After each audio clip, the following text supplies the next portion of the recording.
skepticism and curiosity. Chris, Lulu's heart skipped a beat. Her stomach sank and there was a ringing in her ears. Chris knew. He knew that she had told the chef to serve food that she thought would harm or at least expose Chris's pregnant fiancé. Lulu's false belief that Olivia was carrying Chris's baby had turned her intense obsession with the Jones boy into an all-consuming madness. He wasn't supposed to find out it was me. Lulu thought fiercely to herself. I just needed to get rid of that idiot girl and their bastard child to make room for me to finally have Chris all to myself.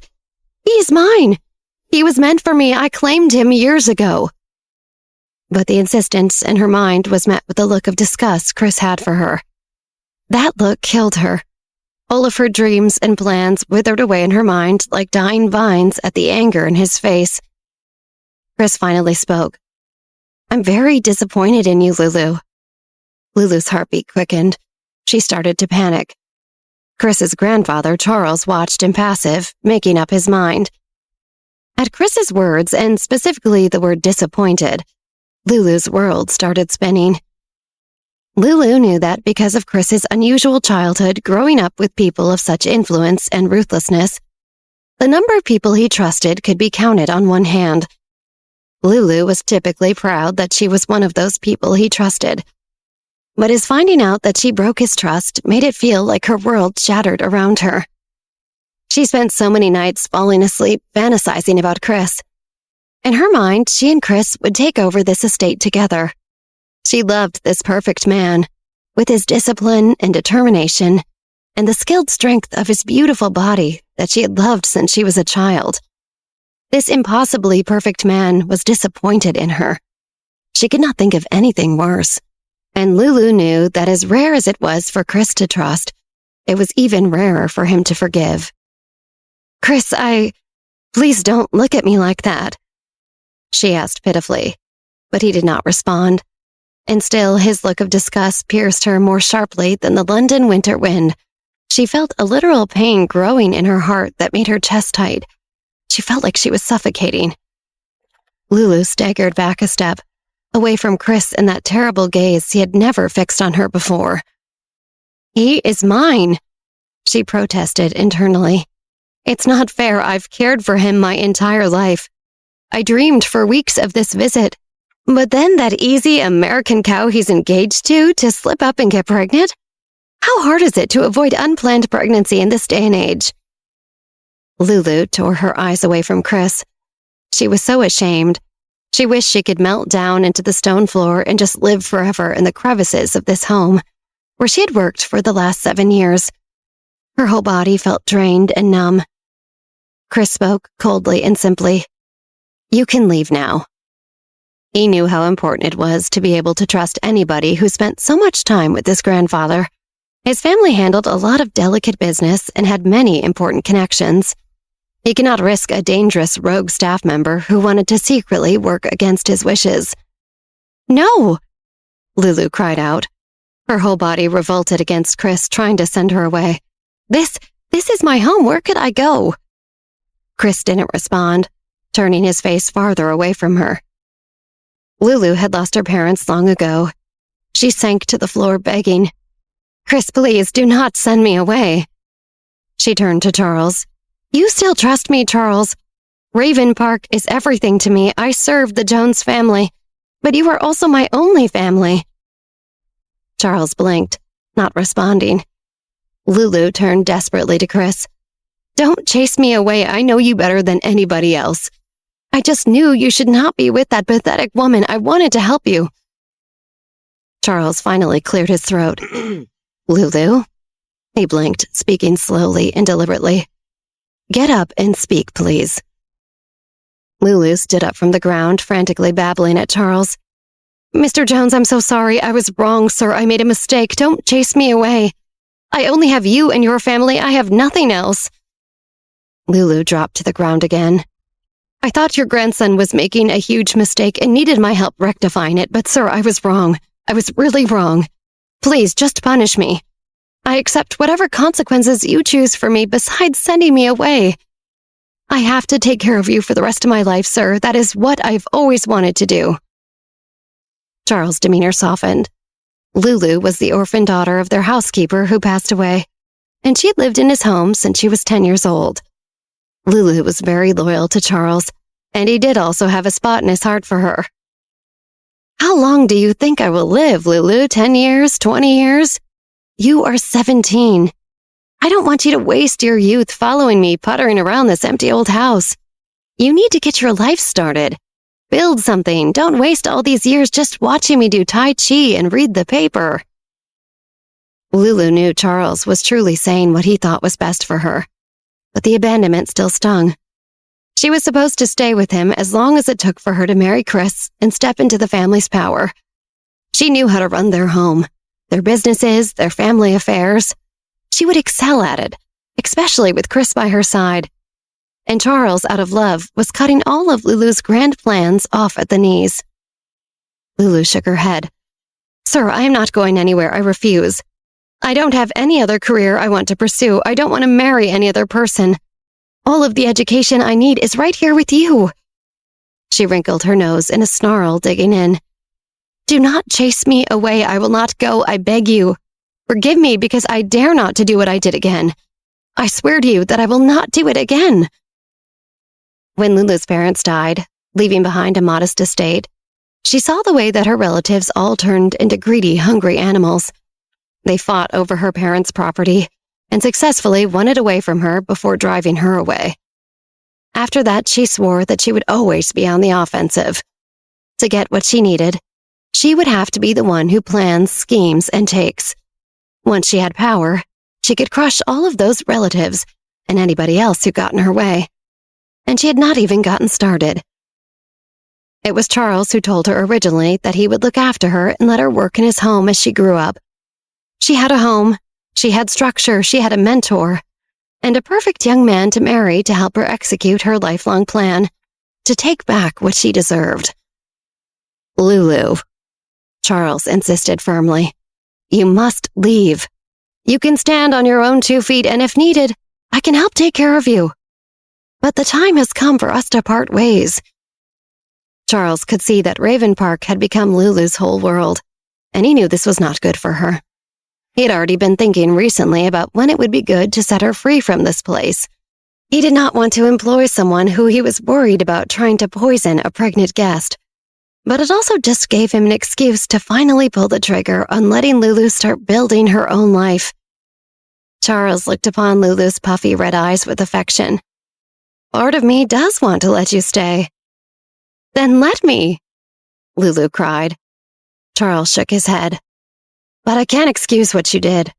I think that spending all your time at Raven Park, and only at Raven Park, is not good for you. And keeping someone close to me who would do such a thing is not good for me either. I know it hurts, but this is something we must do. Lulu was at a loss for how she could beg anymore, but still resisted. Why was he doing this? His reasoning could not penetrate her mind. Mr. Jones, no. I've made up my mind, Lulu. You will leave in 2 weeks. Lulu stood up, straightening her spine and smoothed her hair. She wiped at her eyes. I have lost this battle, but I will win the war. She thought internally. There is still time to take Raven Park on my own. Lulu tried to steady her voice and spoke. Sir, if you truly want me to leave, I understand. I will serve you well for these last 2 weeks, Mr. Jones. Please rest, Charles replied. Take some time to yourself. Start thinking about what you would like to do outside of us, outside of this place. You have a bright future ahead of you. He smiled kindly. The brightness of my future is not what you think, Lulu thought to herself. It will be me watching you all burn to death as I take your empire for my own. But on the outside, she just nodded graciously to Charles and Chris and left them. Chris watched Lulu leave, knowing it was difficult for her, and sighed. It was tough for Chris to see his childhood friend grow up to become this person. He still remembered when he first met her 7 years ago, and she was such a timid child. She would eat ravenously, like she was worried about every meal would be her last. She was possessive of Chris from when they first spent time together. She only seemed happy when they were alone together, and their fling several years ago had only made things worse. Chris knew this separation would be good for her. She still had time to change. Outside, lowering her head, Lulu walked toward her room with plodding steps, like she was walking the plank. The whole of her life the past 7 years at Raven Park was playing in her head. She always pictured it all leading up to a future that had not yet come to fruition. So she was now adjusting to the reality that it was leading to her getting kicked out at 17 for trying to harm Chris's stupid pregnant girlfriend. Lulu clutched her belly. It should be me having Chris's baby. The emptiness there ached with the thought. Lulu, a butler that Lulu had not even noticed, was looking at her concerned. What happened to you? Are you all right? It's nothing. Lulu waved her hand. She suddenly remembered something. Do we still have that rope the groundskeeper used to tie up that broken gate the other day? Yes, the butler responded, baffled by the question. I would suppose so. Do you want it for something? Yes, have the groundskeeper send it to me. I need it to tie something up. The butler found this an odd request, but Lulu was more senior than him in this house despite her young age. He simply nodded. Of course, miss. But what has you in such distress? It's nothing, Lulu insisted. I am so clumsy I ran my shin straight into one of the antique tables here and my eyes watered a bit. Lulu gave an unnatural smile. That is all. Run off to your work now. Lulu continued her long walk toward her quarters, looking at the walls as she walked, this place around her that had been her home and her pride and joy. Lulu filled with rage at the idea of being forced to leave it. She had a plan for that rope, all right.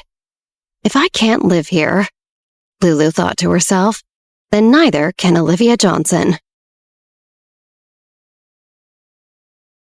Olivia blinked awake in the morning light streaming in through her window. She sat up in her bed. Chris was not beside her in his chair, which was empty. She felt alarmed at his absence. She thought that maybe he had gotten up to use the bathroom and hadn't returned, but there was no trace of him anywhere. Chris? She called out. Where is he? Olivia asked out loud. Her hand slipped under her pillow, and she noted with relief that the box that held her pistol was still hidden there. Everything seemed normal, but she could not remember when Chris left. She and Chris had planned this morning to start introducing her to important families, and it was only 8:30 in the morning. She hadn't slept so late that he would have left without her. Olivia washed her face and changed out of her nightgown. She stepped out into the courtyard looking for Chris. As she approached the main house, that sinister pressure once again hit her face, immediately weakening her. Olivia wheezed. Since she had recovered, part of her wondered if she somehow imagined it, but the weakening force from the building felt as tangible as if it were squeezing her with giant stone hands. She somehow knew that it hated her. Or maybe the ghost of Chris' ancestors hated her. Raven Park was rejecting her, like a transplant gone wrong. The house was attacking her, trying to force her to leave. Oh, good morning, Sleeping Beauty, Sven said cheerfully, oblivious to Olivia's suffering, interrupting her thoughts as he walked toward her. Chris is in the main house. Are you heading in to see him too? No, Olivia said with a huge effort. Tell him to come meet me out here. I will sit out here and wait for him. She staggered a few steps back from the mansion. Huh? Sven said, tilting his head with curiosity. He had been about to bound into the house, but it seemed like something was wrong. You still sick? I thought you were okay. No, I think I just didn't sleep well last night. Olivia tried to sound casual. It's fine, I just like the courtyard. I'll sit in the sun for a bit while he comes out. Okay, just a minute. Sven headed into the house, still puzzled over Olivia's odd behavior. But he knew that getting Chris to come handle her was a good idea. Dealing with Olivia wasn't Sven's forte. Inside the house, he found Chris chatting with his grandfather Charles over a few mugs of steaming beverages. Morning coffee for Chris and tea for Charles. Good morning, you two, Grandpa Charles, he added more formally with a nod. Good morning, Sven, Charles smiled warmly. Chris, your Sleeping Beauty is waiting for you outside. She doesn't look too good and said she wanted to meet you out in the courtyard. You should go check her out. Oh, Chris said, springing into action. Of course, I'll head there right away. I've got to do this, Grandpa. Charles nodded. Chris strode quickly out of the house as Sven followed closely behind, spotting Olivia on a garden bench. How is it? Chris walked quickly to Olivia, sitting beside her. He lowered his voice. Where are you hurting? Do you know what's wrong? It's nothing. Let's get started on our day and then talk about it in the car. Olivia gestured to an empty black car parked in the drive. Okay, let's go. Chris nodded and pulled Olivia's arm around him like when they first arrived. She hung on to him gratefully as he helped her to the car. Chris hurried inside and returned with Sven, who got into the driver's seat. Chris got in, and Sven drove the car down the gravel drive, through the wrought iron gate, and away from Raven Park. The farther away they got from that mansion, the more relief Olivia felt, and the more visibly well she became. How are you? Chris asked, his attention squarely on her. Much better. I feel so much better. Olivia let out a huge exhale. She could not believe the way she was reacting to this house, or the way that this house was reacting to her. You were fine last night. Chris frowned. He wasn't refuting the idea that she was ill, but simply trying to put the pieces together to figure out what kept happening to her. She seemed strong and quick enough to point a gun at him last night. Why was she so sick again now? Olivia was normally so strong. It felt odd for him to see her be this fragile. I think I just didn't sleep well. Olivia brushed it off. She looked out the window at the English countryside rushing past them. She remembered something. Oh no, I forgot to say good morning to Charles. Will he be angry? Is he a guy who's big on those kinds of things? No, Chris confidently replied. You definitely don't have to worry about that with him. Chris could tell Charles was still very impressed with Olivia. She would have to do something much worse than a minor breach of etiquette to affect his opinion of her. That's good. Olivia exhaled, relieved. Chris, where to first? Sven asked. We will go to the Watson family first. Chris turned to Olivia, explaining. The Watsons are one of the 4 ancient families. The current head of their family also has a very good personal relationship with Grandpa Charles. Olivia nodded, remembering. Aren't they huge in the American military?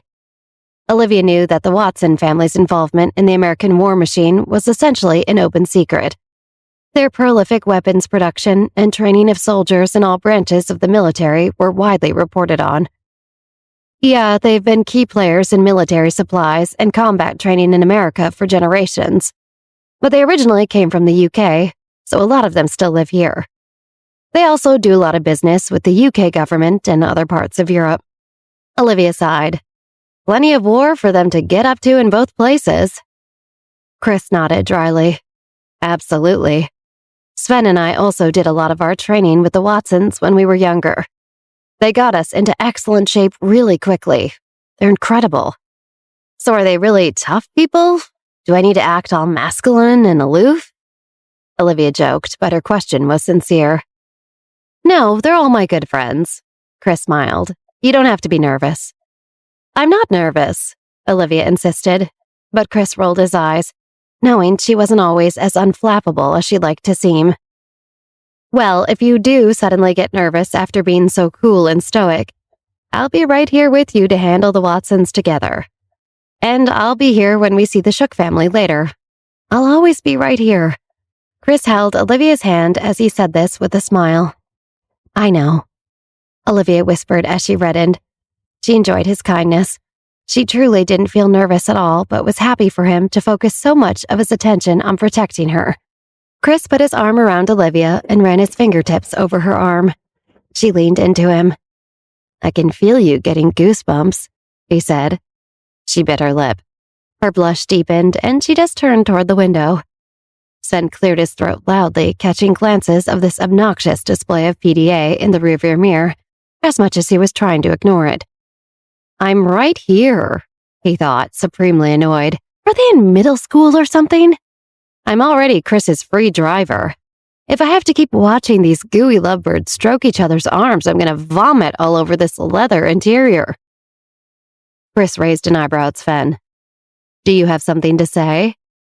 Yes, Sven said, making contact with Chris in the rearview mirror. I'm nervous too, honey. Why don't you comfort me?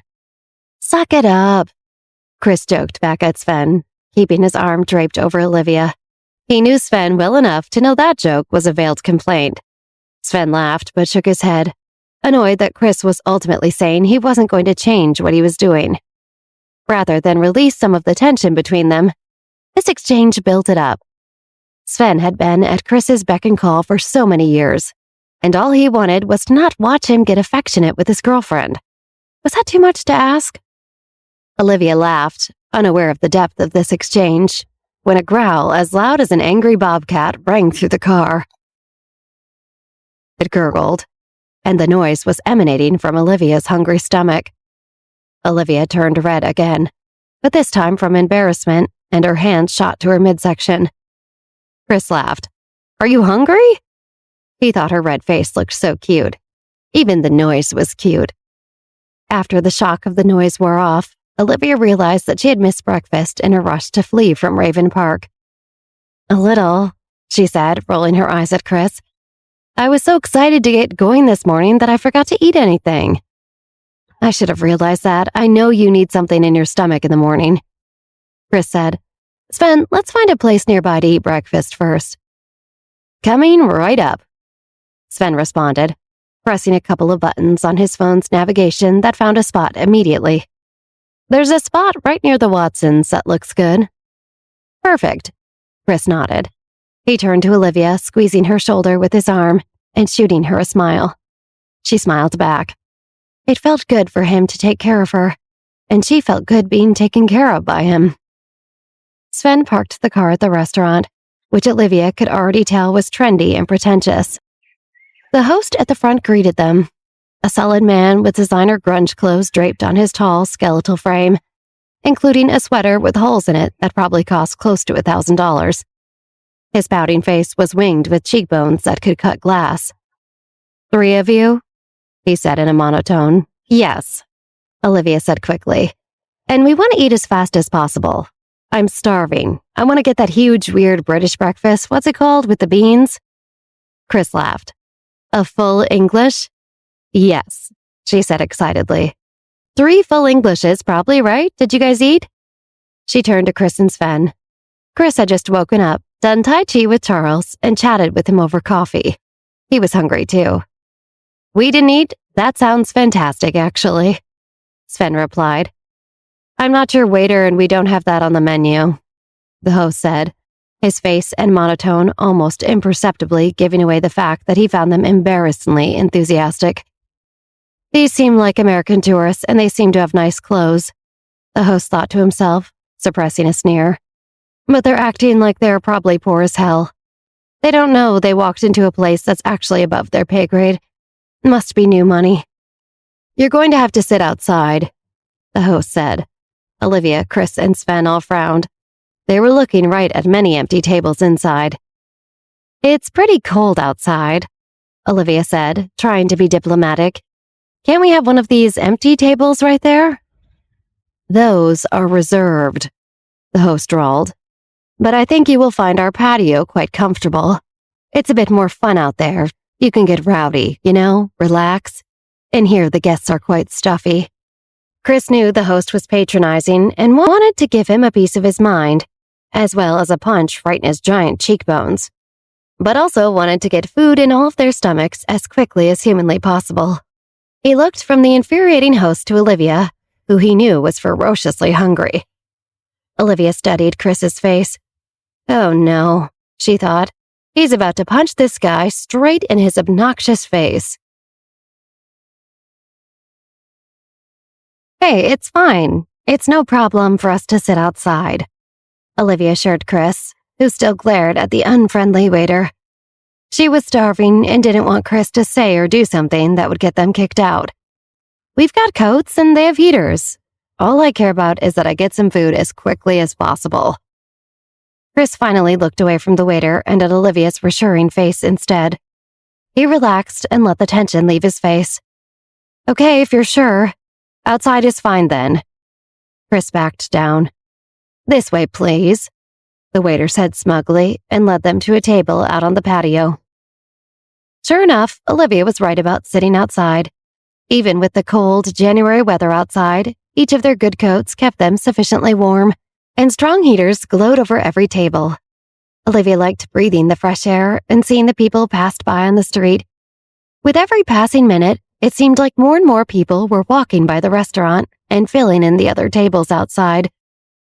Just when Olivia thought she might pass out from hunger, their food arrived.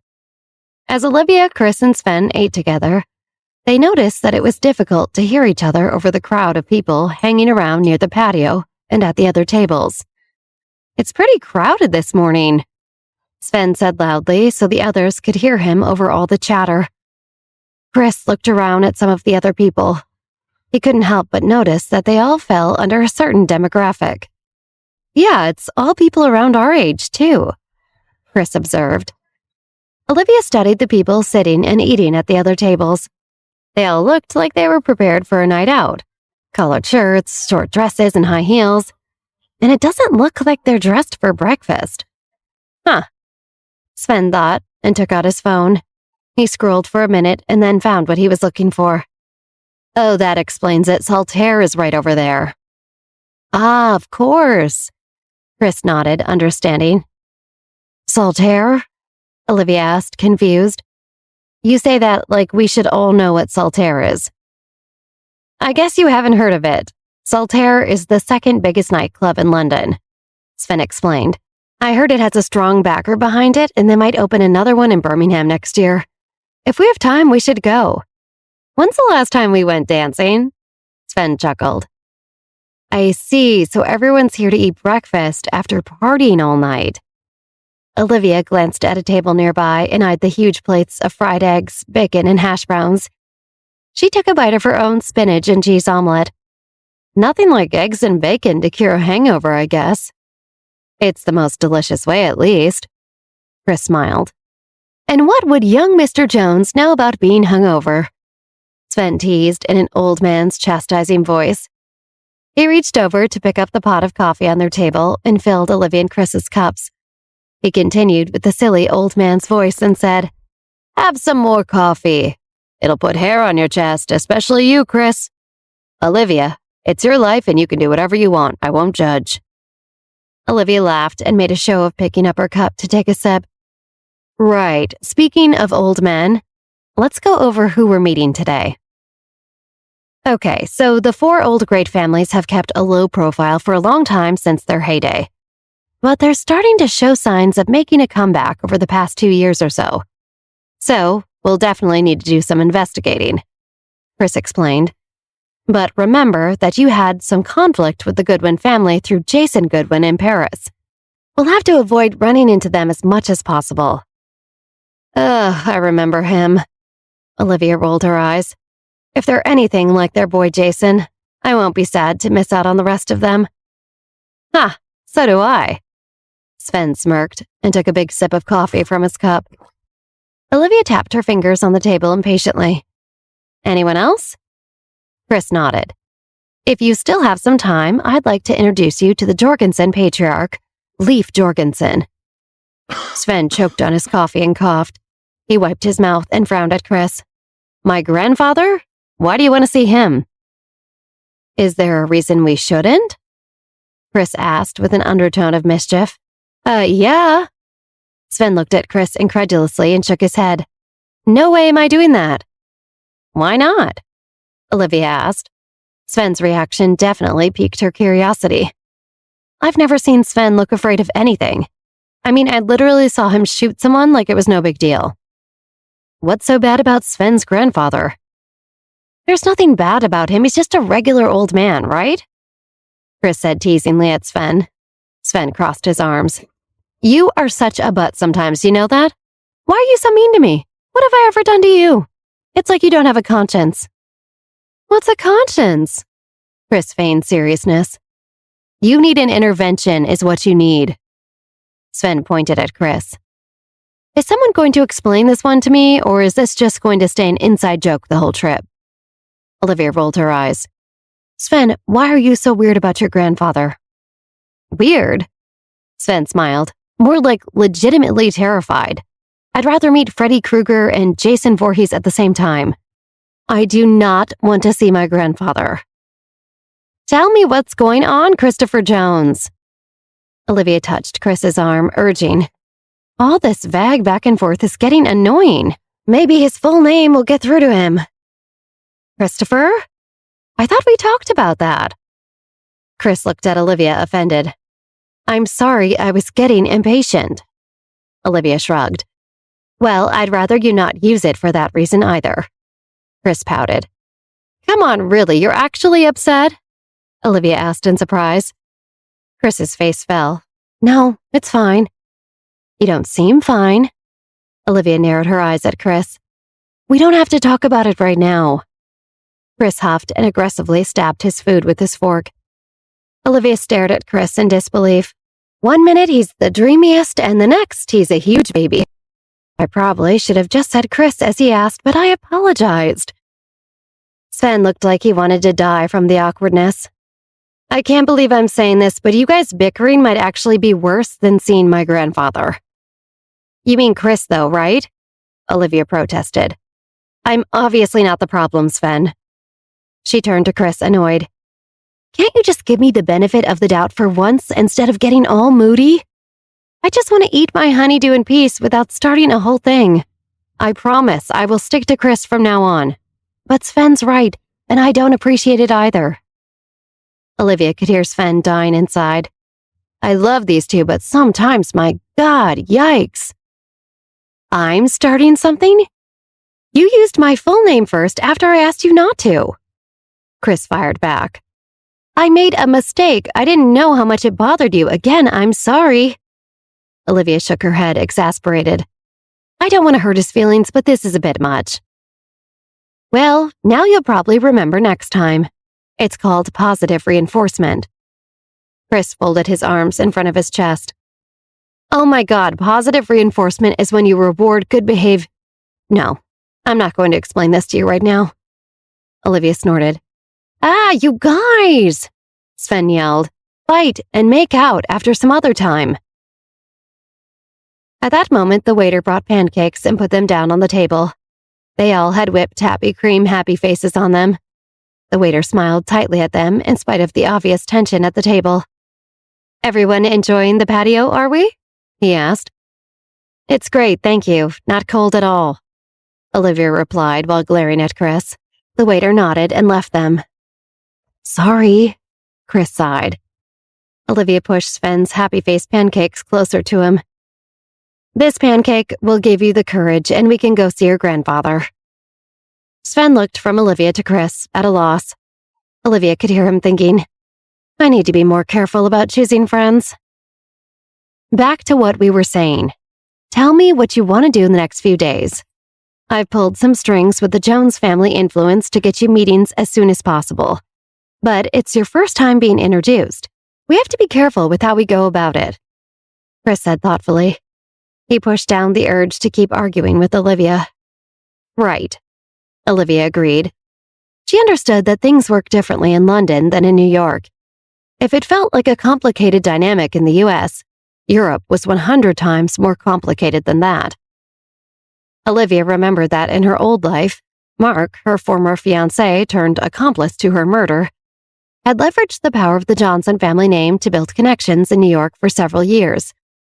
On the one hand, Olivia had seen this sort of thing done successfully.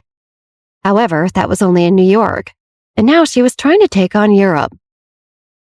Chris bringing her to London to make personal introductions was a necessary advantage. But they didn't have very much time. Going out of his way to meet them on her own like this also made clear that she was distancing herself from the Johnson family as it was known. This solo tour was confirmation that she and her father were no longer representing the old Johnsons. While there were some advantages to asserting her independence, it would be much harder than when Mark had done it with the help of all the family connections. Olivia sighed. I really have my work cut out for me. But anything Mark can do, I can do better. Olivia's memories of Mark felt like a lifetime ago compared to where she was now. She couldn't have been a more different person. When Mark was running around New York making connections, Olivia was passive, naive and completely blind to how much danger she was in from people she trusted. She could barely remember what it was like to even be that person. Now she was the one taking much bigger swings than he ever did, and at a much younger age. I wish my younger self could see me now, Olivia thought. Here I am having breakfast in London, making plans to meet some of the most powerful families in Europe. I hope she'll be proud of how far I've come.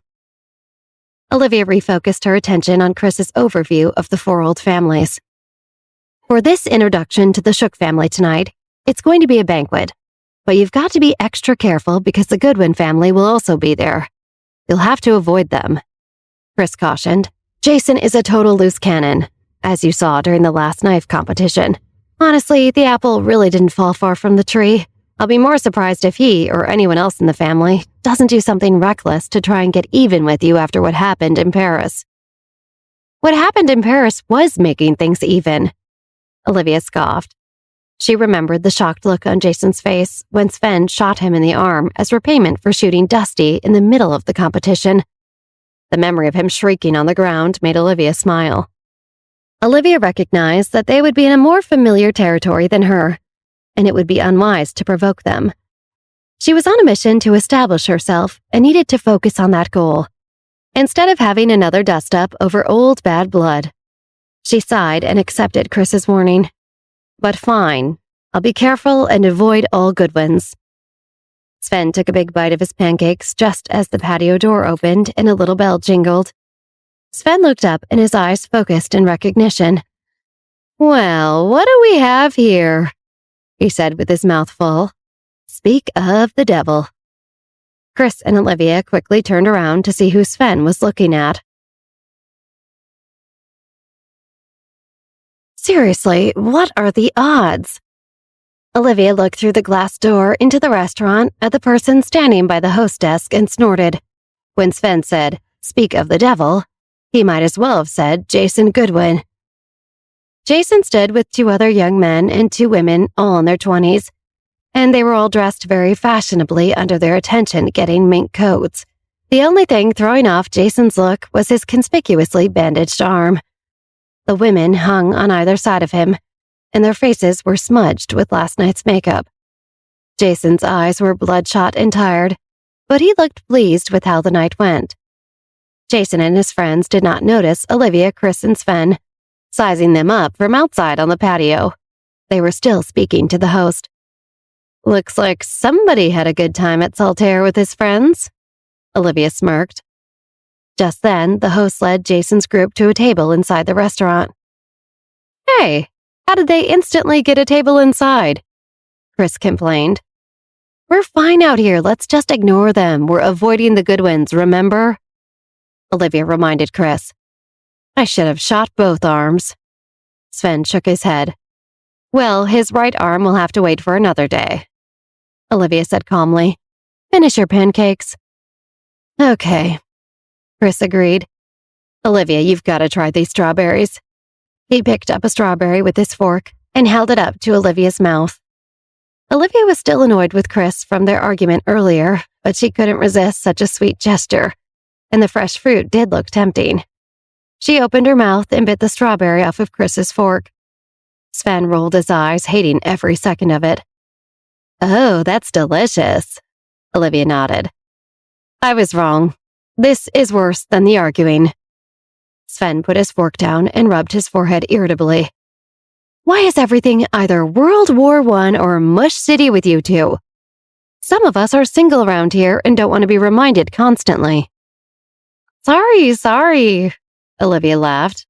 Sven really is too funny. He must really be stressing about seeing his grandfather. If Sven is afraid of him, it must be pretty serious. They continued eating like civilized friends. When Olivia was finished, she stretched and stood up.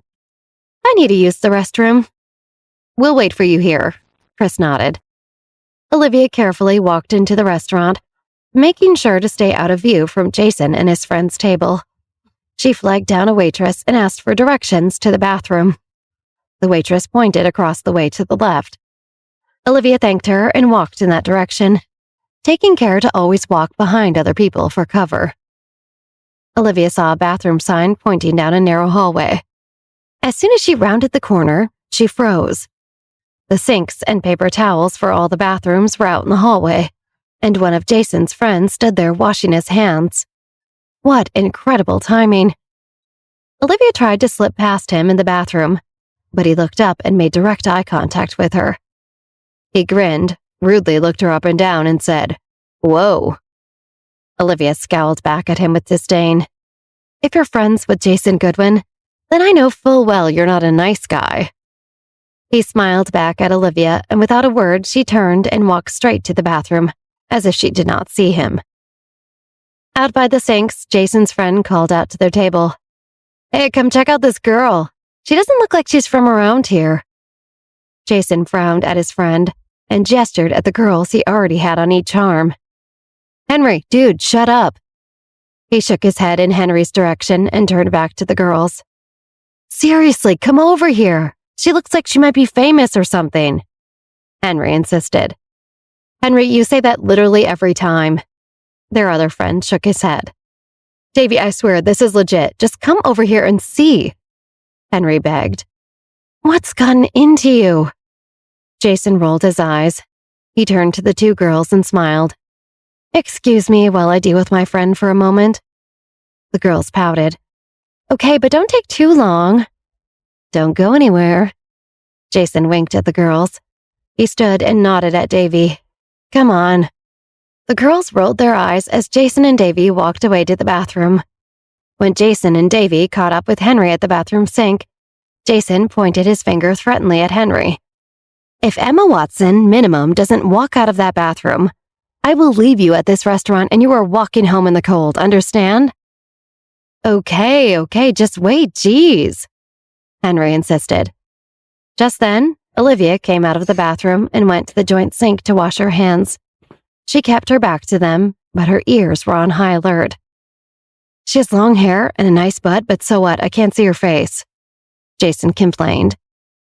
His eyes roved over Olivia's back, and she could hear his evil, nasty thoughts. She pretended not to notice them and shut off the water.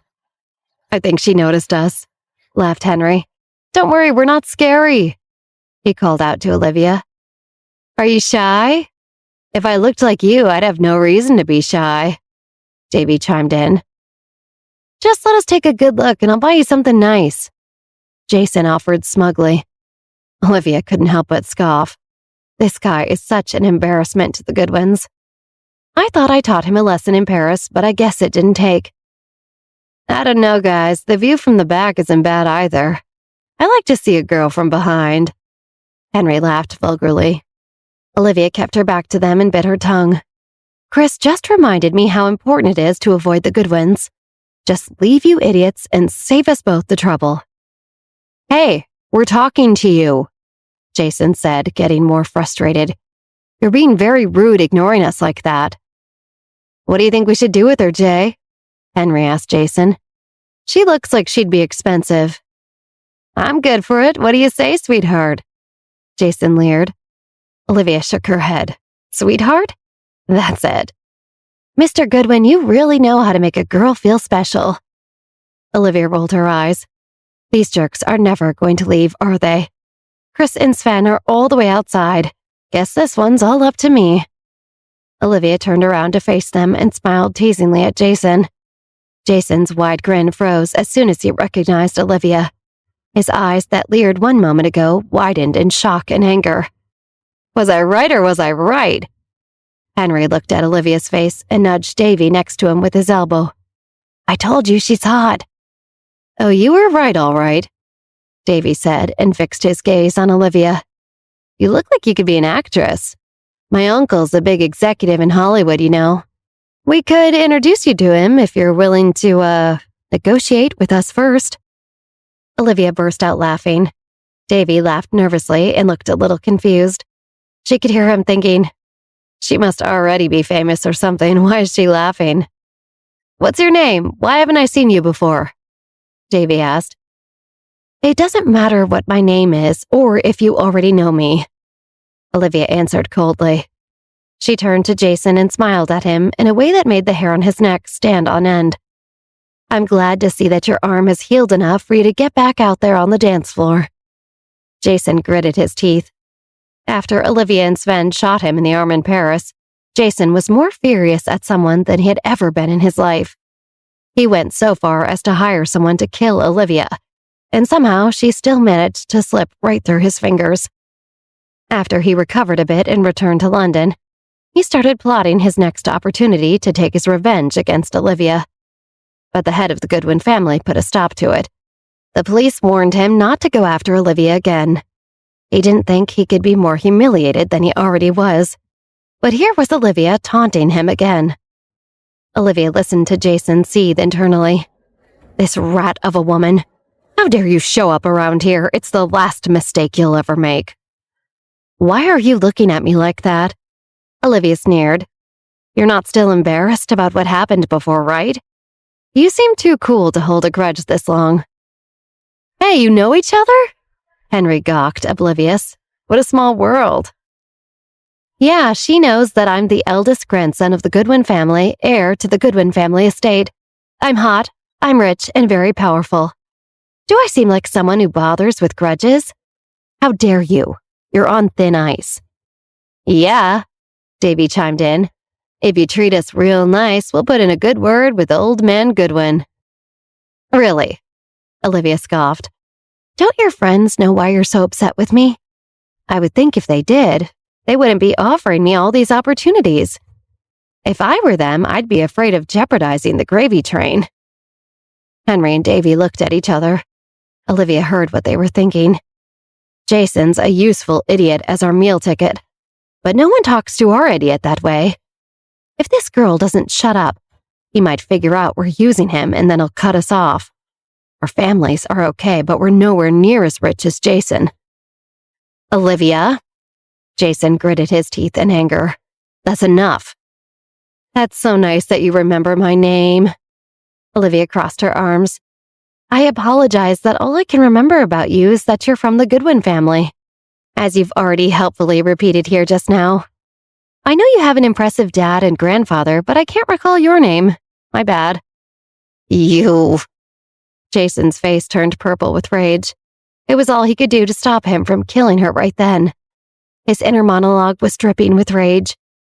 I hate when people compare me to my father and grandfather the most. Now you've done it. People always say I'm a waste of the Goodwin family name, and that I'm just a drain on my father. You'll be sorry. I don't have time for this. Olivia yawned. Secretly, she was having a blast toying with Jason. Your time? Trust me, you don't have much of that left with the way you're talking to me. Jason threatened. I think it's you who might be running out of time. Olivia smiled. You'll be lucky if I even let you leave this restaurant alive. Jason spat. He reached into his pocket for his phone. I'll call my people to handle this and you'll be sorry. I'll make sure there's nothing left of you to bury. Mr. Goodwin, you talk way too much, Olivia said in a bored voice. She reached into her boot and pulled out her silver pistol and pointed it right at Jason. Let's see what's faster, your fingers dialing the phone or my bullets. What do you say? On the count of 3? That's pretty fair, I think. What the hell, Olivia? Don't you understand who I am? Jason screeched in a furious panic. Yes, that's exactly why I'm doing this. You didn't learn the first time. Olivia shrugged and roved the gun over different parts of Jason's body. We already got your arm, so I won't be doing that again. Because if there's one thing I am, it's not boring. You can request a different spot for this time, but I can't promise I'll honor it. What are you going to do? Jason stammered. Rid the world of some more evil? Olivia said matter-of-factly. Henry and Davy were speechless and gaped at the gun in Olivia's hand. She really has a gun. She was supposed to just be some hot chick, but she's the one who shot Jason's arm? And more importantly, she's still alive? Fine, get lost. Jason waved his hand dismissively at Olivia. I'm letting you go this time. Then he added internally, and next time I'll definitely kill you. Olivia laughed, full of pity. Oh, you thought I just hurt your arm. But did you also hurt your head? You seem to be confused. You're not the one in control of this situation, I am. Jason was breathing fast and his heart pounded. "What do you want?" His voice shook. Olivia's voice was low and terrifying. "Do you remember what I said last time we had a little chat like this? You hurt my friend, and I will collect what you owe me." This has to be a dream. Or a nightmare, obviously. Jason Goodwin could not believe that Olivia had him at gunpoint while she made demands. Jason was usually the one doing that sort of thing, not the other way around. Olivia nodded at Henry and Davy. "You guys go out to the hallway entrance and let anyone who comes by know there's a temporary plumbing problem. Your friend and I need to have a talk, and I don't want anyone interrupting, got it?" Olivia tightened her grip on the gun. What do you want us to do, man?" Davy asked Jason nervously. Eyeing the gun, Olivia pointed at him. "Should we mess her up?" Henry asked, fist clenched. "Use your eyeballs. Does it look like any of us can mess her up right now?" "Go out there and do what she said," Jason yelled. "And don't think about calling any friends for backup. I have nothing to lose, so I won't hesitate to let him have it," Olivia warned. Henry and Davy hurried out to do as they were told. Olivia and Jason stared each other down. It was finally just the two of them. Olivia felt the familiar tingling sensation that came over her whenever she was ready to kill. She knew she didn't even need the gun. One simple movement of her hand could crack his spine or burst his brain in a second without even touching him. As satisfying and simple as that would be, she needed Jason to understand exactly how much danger he was in. And the gun was much easier to make that point clear than her invisible powers. This gun is too good for him. His life isn't even worth the cost of the bullet that would end it. "Don't you have better things to do? You're still extorting me over what happened in Paris?" Jason exclaimed. His whole body shook with anger, but he cradled his wounded arm protectively. "That's a little dramatic, don't you think?" Olivia raised her eyebrows and slowly walked toward Jason, taking her time between each step. "How about you try that again?" "I'm listening." You're threatening me then?" Jason stammered. His eyes grew wider in fear with each step Olivia took to move closer and closer to him. "Yeah, I'm not sure I like that one either." Olivia shook her head. "You're making it sound like I'm the bad guy when it's perfectly reasonable and fair to repay debts owed." You'll regret this. What about your debt to me, huh?" Jason gestured at his wounded arm. "You owe me for shooting me in the arm." "I think maybe you had too much to drink last night. You're not remembering things accurately." Olivia frowned at Jason with disappointment.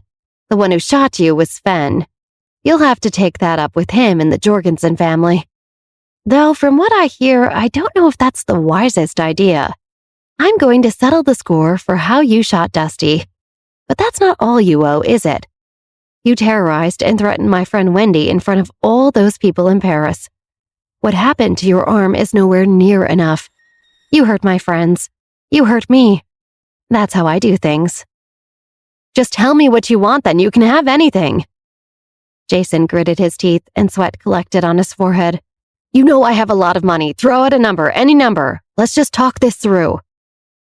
Olivia watched Jason begging and reflected for a moment. She originally intended to avoid the Goodwin family on this trip, at Chris and Sven's urging, but fate had other plans for her and Jason. She didn't expect to run into him at this restaurant at all. What were the odds of ending up in the same random breakfast place in all of London? She thought she could sneak by to use the bathroom. She wasn't looking for a fight. Jason's friend Henry waltzing into the bathroom at the same exact time as Olivia was walking out had been royally bad luck for all of them. That wasn't the end of it, though. Olivia might have passed him by without any confrontation, and Jason would be eating breakfast with his groupies right now. But they chose to make it weird. They really left her no choice when Jason and her friends cornered her at the bathroom sink. None of this was how she planned it, but that was life. Deep down, I knew that sooner or later, we'd have to settle the score for good. It just turned out to be sooner. "You're so dead, Jason started to scold, but Olivia interrupted him by pointing the gun at his crotch.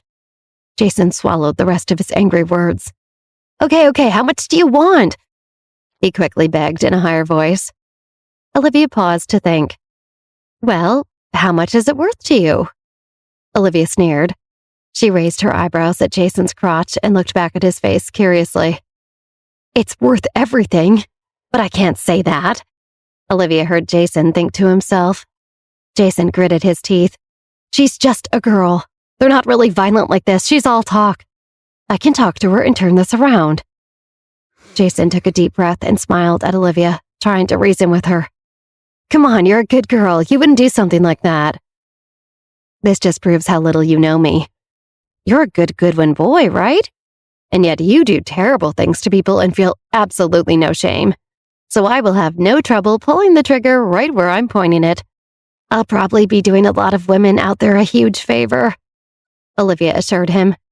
I'm starting to lose my patience, and I don't want to stand around with this gun in my hand all day, so you better give me your appraisal soon, or I'll just get it over with. $150,000, Jason blurted out and clenched his fists at his sides. $150,000, I'll transfer it right now and we can forget this whole thing. $150,000? Olivia scoffed. For the Goodwin heir's manhood? I think you're selling yourself a little short. Seriously, Jason scowled. That's not enough. I asked you how much you think it's worth, and you, the eldest grandson of the Goodwin family, threw out $150,000? You probably drop that much money every Tuesday when you feel like it. Don't make me laugh. Olivia smiled. Unless it really is that underwhelming. What did you have in mind instead? Jason pursed his lips. I'm all ears. I want $15 million, Olivia said calmly. $15 million in exchange for me not putting an end to any hope of using that thing again in your future. If it were me, I would take that deal in a second. $15 million? Jason squeaked. Are you insane? Nope, Olivia smiled. Just an effective negotiator. Gah! Jason yelled. He was stunned and all out of words. Well, ready to pay up? Olivia asked. People probably want to use the bathroom by now, and I don't want to keep them waiting. Right now. Jason's voice cracked and his eyes widened even more. Didn't you say earlier you could pay anything I wanted right here and now? No more games? I will count to 3, and you can decide for yourself what to do in that time. Olivia took one more step closer with the gun still aimed at Jason's crotch. 3. Ah! Jason yelped. 2. Olivia looked right into Jason's eyes without flinching. She took a breath to say 1, but Jason interrupted. Okay, I'll give you the money right now, Jason shouted. Olivia chuckled. It's so funny. I'm always hearing about how men are such superior negotiators. This didn't have to be so hard, but we eventually worked it out. Jason slowly reached for his phone in his pocket. I'm going to send it right now. He trembled. He saw the fierce, murderous look in Olivia's eyes, and he knew she was dead serious. She's really going to shoot my dick off. This girl's crazy. Good, just send it to my account, Olivia instructed. As soon as they transfer the $15 million into my account, I'll let you go and we can let this restaurant have its bathroom back. Okay. Jason nodded and typed on his phone with his good hand. His hand shook so much that he almost dropped his phone. He finished dialing and held the phone up to his ear, keeping his eyes on Olivia and the gun. Someone picked up on the other end. Hey, transfer $15 million into the account number I'm about to give you. I don't have time for questions, just do it, now. If I tell you to transfer, you transfer it. If there's a problem, I'll deal with it later. Hurry the hell up. He nodded at Olivia. What's the number?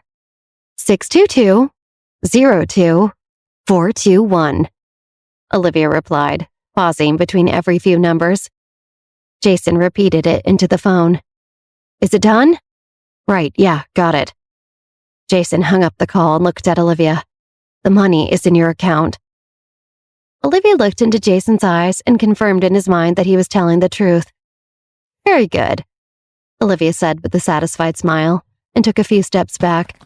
She raised the gun away from his crotch and pointed it up at Jason's face. You can go now. Jason grunted and glared at Olivia fiercely. He would not be forgetting this anytime soon. $15 million.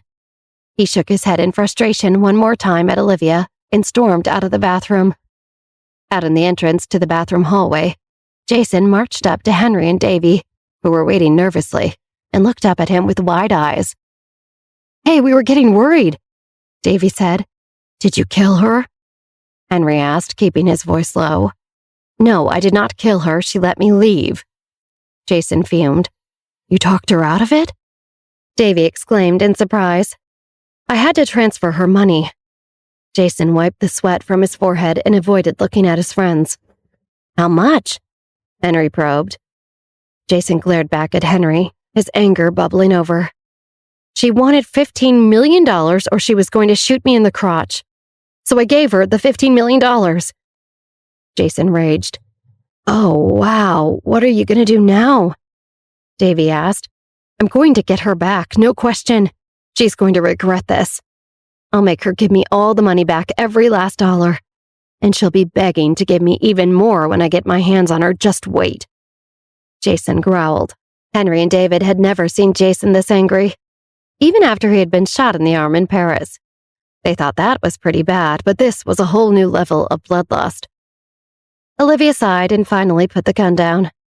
She smiled to herself and placed the small pistol back in her boot. She washed her hands in the sink and hummed a pleasant little tune to herself. She dried her hands and ran them through her hair, making sure everything was back in place.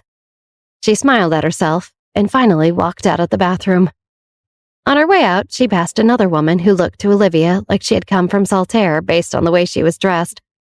"Is the bathroom fixed?" the woman asked Olivia. "Some guys told me it was out of order. Plumbing problem or something. It's not flooded, is it? I don't want to walk in there if the toilet is overflowing. I just bought these heels." "Seemed fine to me. It's all yours." Olivia smiled. Olivia returned to her seat at the table with Chris and Sven out on the patio. "Hey there, you were gone in the bathroom for a long time. Everything goes okay in there?" Sven asked teasingly. "I know you're kidding and I'm fine, but something did happen in there," Olivia said darkly. "Jason Goodwin?" Chris frowned. He knew it was risky for her to go in there. Chris started to get up from the table as if he was about to go find Jason and punch him in the jaw. "Don't worry," Olivia said, putting a hand on his arm. "I took care of it." Chris and Sven shared a look. What the hell had Olivia just done? "What do you mean? I'm almost afraid to ask." Sven smiled. But before he could continue with what he was about to say, his phone lit up with an incoming call. Sven picked up the phone up from the table and answered. "Hello? We're here, yes. We got a little held up. I sent an encrypted location.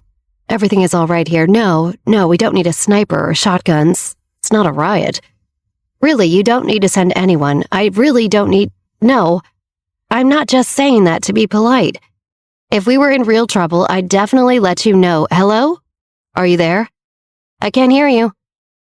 Sven looked at the phone, frustrated. She hung up. "Who was it?" Olivia asked Sven. "Remember when you said you wanted an introduction to the Watson family?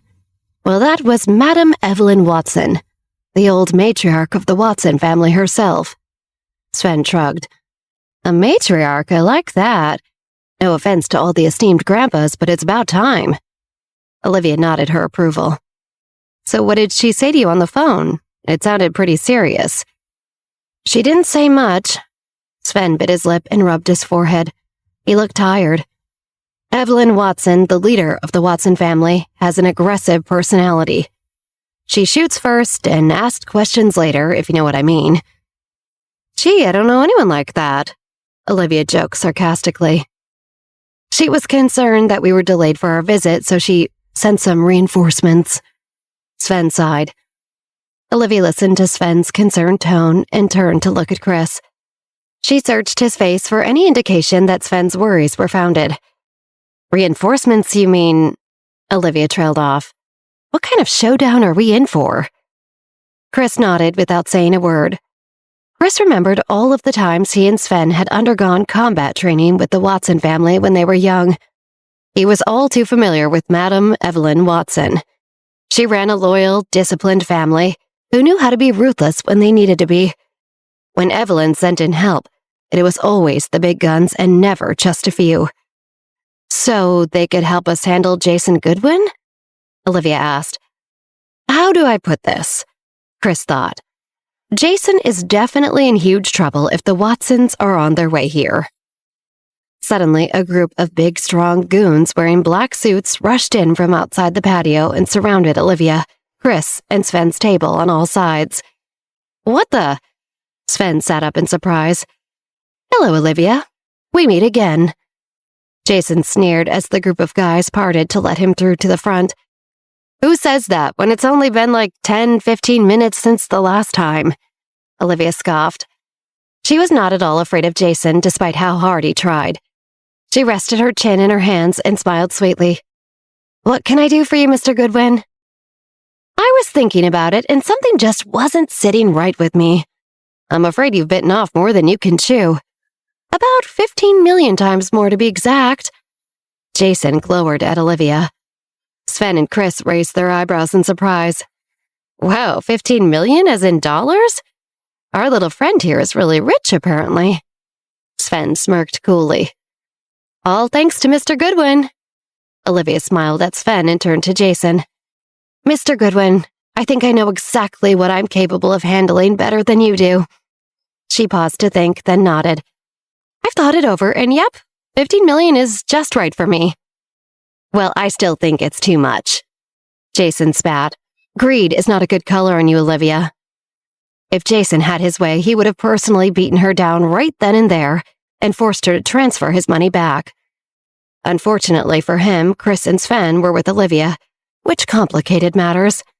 Their presence meant that the Jones and Jorgensens were involved, and Olivia clearly had their protection. Regardless, I'm not leaving here without every last dollar of that 15 million. Seriously, I'm confused. I thought you were from the Goodwin family. As in one of the 4 great old families? Those Goodwins? Are you worried about a measly little 15 million? That's like ice cream money for you guys. Olivia laughed. It's kind of embarrassing, isn't it? Is there something we should know? Are you doing okay? Haha, very funny. The joke's over. Now give the money back. Jason demanded. Give the money back? Olivia smirked. You're kidding. Jason's eye twitched as he glared at Olivia. She read his mind and got a taste of just how infuriated he was. If Chris Jones and Sven Jorgensen weren't here, I'd slap that smile off your pretty little face. It's time to teach this little rat girl a lesson. Oh, don't look at me like that, Olivia pouted playfully. You're starting to make me think you're having very, very bad thoughts about me. The porcelain coffee cup in Chris's hand shattered from how hard he clenched it in his fingers. Coffee spilled out all over the table. Without flinching, Chris coldly looked up at Jason. You dare to have indecent thoughts about my fiancé? Do you have a death wish, or are you just incredibly stupid? Jason stammered. He was very confused and did not understand how the situation had gotten so out of his control. This was supposed to be my moment for revenge, but I'll have to settle for just getting the money back. Is Chris Jones threatening me?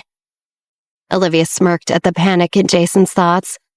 Just the sight of her with Chris and Sven blew up all of his plans, and she found it incredibly amusing. Have you heard the phrase no takebacks? Olivia casually asked as she lifted her arm off the table to avoid the stream of Chris's coffee flowing toward her. I remember it a lot as a kid. Granted, I didn't grow up in fancy schools back then as you did. I don't know what the wealthy kids equivalent is. We also say no takebacks. Chris nodded and Sven confirmed. Yes, I'm familiar. Get on with it. Jason barked. We made a deal not too long ago, and I'm pretty sure the no takebacks rule is implied. You made your choice, you gave the word, and the money's already in my account. It's done. Jason clenched his fist. You really have no shame. I don't, but I do have $15 million, so thanks for that. Just when it looked like Jason might blow his top, the manager of the restaurant hurried out to the patio along with their waiter from earlier. He smiled pleadingly at Jason. Mr. Goodwin, sir, if you're unhappy with the food, we can absolutely offer something more to your taste. No thanks. Jason said dismissively without even looking at the manager or the waiter. But sir, if there's anything we can do, anything at all, the manager insisted. He was very worried about upsetting the grandson of the Goodwin family. It was every restaurant manager's nightmare. An unsatisfactory impression from any member of a powerful family, such as the Goodwins, could ruin a place overnight. Do let us know what we can do for you, sir. You can get out of my face! Jason angrily shoved the manager away.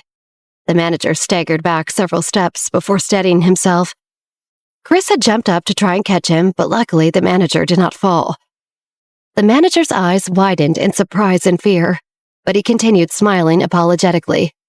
They couldn't afford to cross Jason and his powerful family, so they were entirely at the mercy of his whims. Very good, sir. The manager bowed his head and quickly hurried out with the waiter in tow. Jason looked back at Olivia with her carefree smile still on her face, and it only made him more furious. He could not allow anyone to treat him this way and walk away from the situation alive. He gritted his teeth, and suddenly a vicious idea formed in his mind. I have my men here now. I've got plenty of protection. There's nothing to worry about. Enough is enough. I'm going to kill Olivia, Chris Jones, and Sven Jorgensen right here, right now. Who's going to stop me? As long as the cleanup job is done well, I can do whatever I want. After all, I'm Jason Goodwin. If anybody can get away with murder, it's me. The longer Jason thought about it, the more he liked the idea. His eyes became wild with murderous intent. All right, guys, say goodbye. Suddenly, an even bigger group of men and women dressed in stylish black suits with dark purple pocket squares rushed out onto the patio and surrounded Jason and his gang. These people were visibly armed. What the hell is this? Jason Goodwin shouted. He was completely stunned by the number of people surrounding them at gunpoint. They moved so swiftly and were so well coordinated in their positioning that they were obviously not the average security type. They looked much more like highly skilled assassins. Who's causing all the trouble out there? Show yourself, barked an old woman who stepped out in front of the tight formation. Madam Watson, Chris exclaimed and stood up straighter. Madam Watson, Sven said with a smile and walked up to her to offer his arm for support. I'm sorry we didn't make it to our meeting. Please have a seat. Are you canceling on me? Is that what you're saying? Madam Watson snorted. This is the first time young Christopher Jones has brought his future wife to visit me.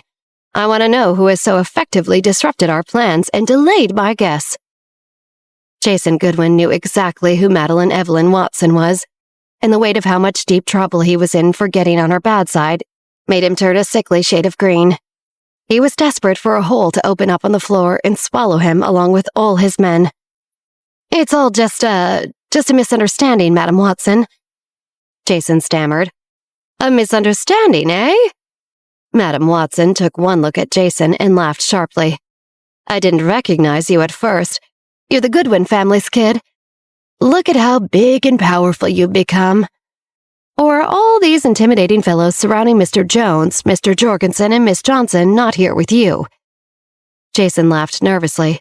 No, it's not like that. I can explain. You see, they're not actually the victims here. I see why you would think that, looking at the situation here.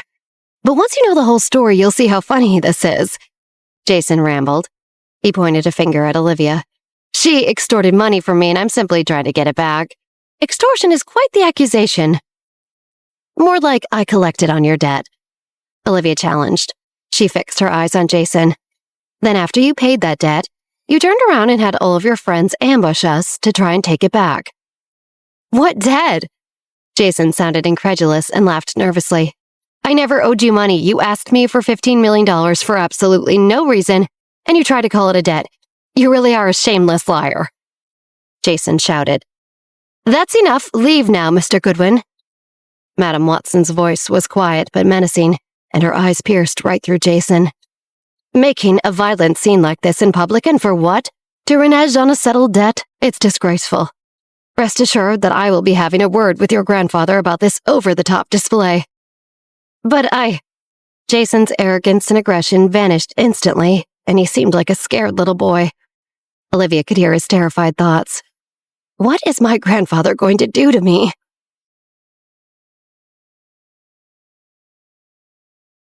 At the upscale restaurant, the atmosphere thickened with tension as Grandma Watson stood unwaveringly before Jason. Her presence was commanding, her eyes sharp with authority that had been honed through decades of navigating the intricate corridors of power. The entire restaurant seemed to hush in anticipation, as if the air itself was waiting for her next move. Jason, usually brash and unyielding, found himself faltering under Grandma Watson's intense gaze. He tried to muster his usual bravado. A weak attempt to salvage his pride, barely above a whisper, he said, "Please, I assure you this is just a misunderstanding," he stammered, his eyes darting towards Olivia in a mix of anger and humiliation. Grandma Watson shot him with a look that was both stern and dismissive, making him shrink back as if she had physically pushed him. Olivia couldn't help but smirk at the sight, a surge of delight watching him get a taste of his own medicine. Like a child who got his favorite toy taken away, Jason let out a frustrated huff. With his ego bruised, he turned and began to walk away. As Jason made his disgruntled exit, Olivia stood up gracefully, turning her attention to Grandma Watson. "I'm terribly sorry for the delay, Grandma Watson. It's an honor to finally meet you in the Watson family," Olivia said with a cordial smile. Grandma Watson, her stern demeanor softening, waved off Olivia's apology. "Oh dear, no need for formalities, it's quite all right," she responded with an unexpectedly warm tone. It was such a stark contrast to how she had talked to Jason a moment ago that Olivia was caught off guard. Just as Jason reached the restaurant's exit, Olivia couldn't resist one final jab. She stood, catching his eye with a confident and slightly mischievous gaze. "Oh, Jason, thanks for covering everyone's dinner," she called out sweetly, her voice echoing across the room. "After all, with the generous transfer you just made to my account, it's the least we can do to spread the joy, right?" The remark hit Jason like a physical blow, visibly intensifying his frustration. His face reddened, a clear sign of the anger boiling beneath his skin. He clenched his fist, struggling to maintain his composure, his pride teetering on the edge. Olivia, relishing the moment, let out a laugh, clear and piercing. Her amusement was blatant, her eyes sparkling with victory as she watched Jason's restraint falter. The room filled with a mixture of stifled chuckles and gasps, all eyes fixed on the unfolding drama. Unable to muster a comeback, Jason stormed out of the restaurant, his departure punctuated by the door slamming shut behind him. Regaining her composure, Olivia turned back to Grandma Watson. A hint of worry flickered across her face as she realized the need to make a good impression. "I apologize for that scene, Mrs. Watson," Olivia said sincerely, her voice tinged with genuine concern. "I hope I didn't go too far in dealing with Jason." Grandma Watson's expression softened, a small smile playing at the corners of her lips. She waved her hand dismissively, her voice carrying a tone of admiration. "Nonsense, my dear. That young man has been in need of a reality check for quite some time. It's refreshing to see someone outside of his grandfather finally put him in his place," she stated, her eyes sparkling with approval. With a conspiratorial wink, Grandma Watson gestured for Olivia to take her seat. "Don't worry about it. Now let's enjoy our meal," she said, her commanding presence filling the space with warmth and acceptance. Olivia, relieved and grateful for the matriarch's understanding, settled back into her chair, a small smile of gratitude on her face. The restaurant's ambiance hummed with an air of elegance as Olivia, Chris, Sven, and Grandma Watson gathered around the finely set table. As they savored their gourmet dishes, Olivia's charm and wit shone brightly, drawing genuine laughter from Grandma Watson. "I must say, Olivia, you have a delightful sense of humor," Grandma Watson chuckled, her eyes sparkling with amusement. "Thank you, Grandma Watson. I find that a good laugh makes every meal taste better," Olivia replied with a warm smile. "And not to mention, my dear, you are quite the beauty," Grandma Watson complimented, observing Olivia with an approving gaze. Olivia blushed slightly at the compliment. "You're too kind, Grandma Watson. But beauty fades. I hope to be remembered for more than just that." The conversation shifted effortlessly to Olivia's professional achievements. She spoke with passion and pride about the success of her latest game and the growth of Confluence, her enthusiasm infectious. "It's not just the game, Grandma Watson. It's about building a legacy for Confluence, for my father, for our family. We're redefining what it means to be a Johnson," Olivia explained, her eyes alight with ambition. Grandma Watson nodded in admiration. "You're not just a pretty face, Olivia. You're a force to be reckoned with. Your father must be so proud." "He is, and I'm just getting started," Olivia said with a confident tilt of her head. They enjoyed a meal full of rousing stories from Grandma Watson, both from her time in the military and her memories of Sven and Chris as children. As the meal came to a close and the group prepared to leave, Chris leaned in towards Olivia, his voice laced with pride. "You've definitely won Grandma Watson over." Olivia flashed a playful smirk. "I have my ways. Who can resist my charm?" Chris smiled, clearly impressed by her charisma. "I certainly can't," he admitted, his eyes reflecting his admiration. From there, Olivia's whirlwind tour of the London elite went off mostly without a hitch. Sven and Chris got a front row seat to the social chess game that Olivia was playing. At each stop, she charmed and impressed the city's power players with her wit and smarts. First up were the Crawfords. In their luxurious estate, Olivia casually dropped some savvy thoughts on global economics. Mr. Crawford, an old-school business guy, couldn't hide his surprise. "Miss Johnson, you've got a sharp mind for business," he said, looking at her with newfound respect. "Thanks, Mr. Crawford," Olivia replied, cool as ever. "It's all about understanding the bigger picture, right?" Next, they met the tech-savvy Nevins. Olivia chatted them up about artificial intelligence, and their jaws nearly hit the floor. "You're quite the tech whiz, aren't you?"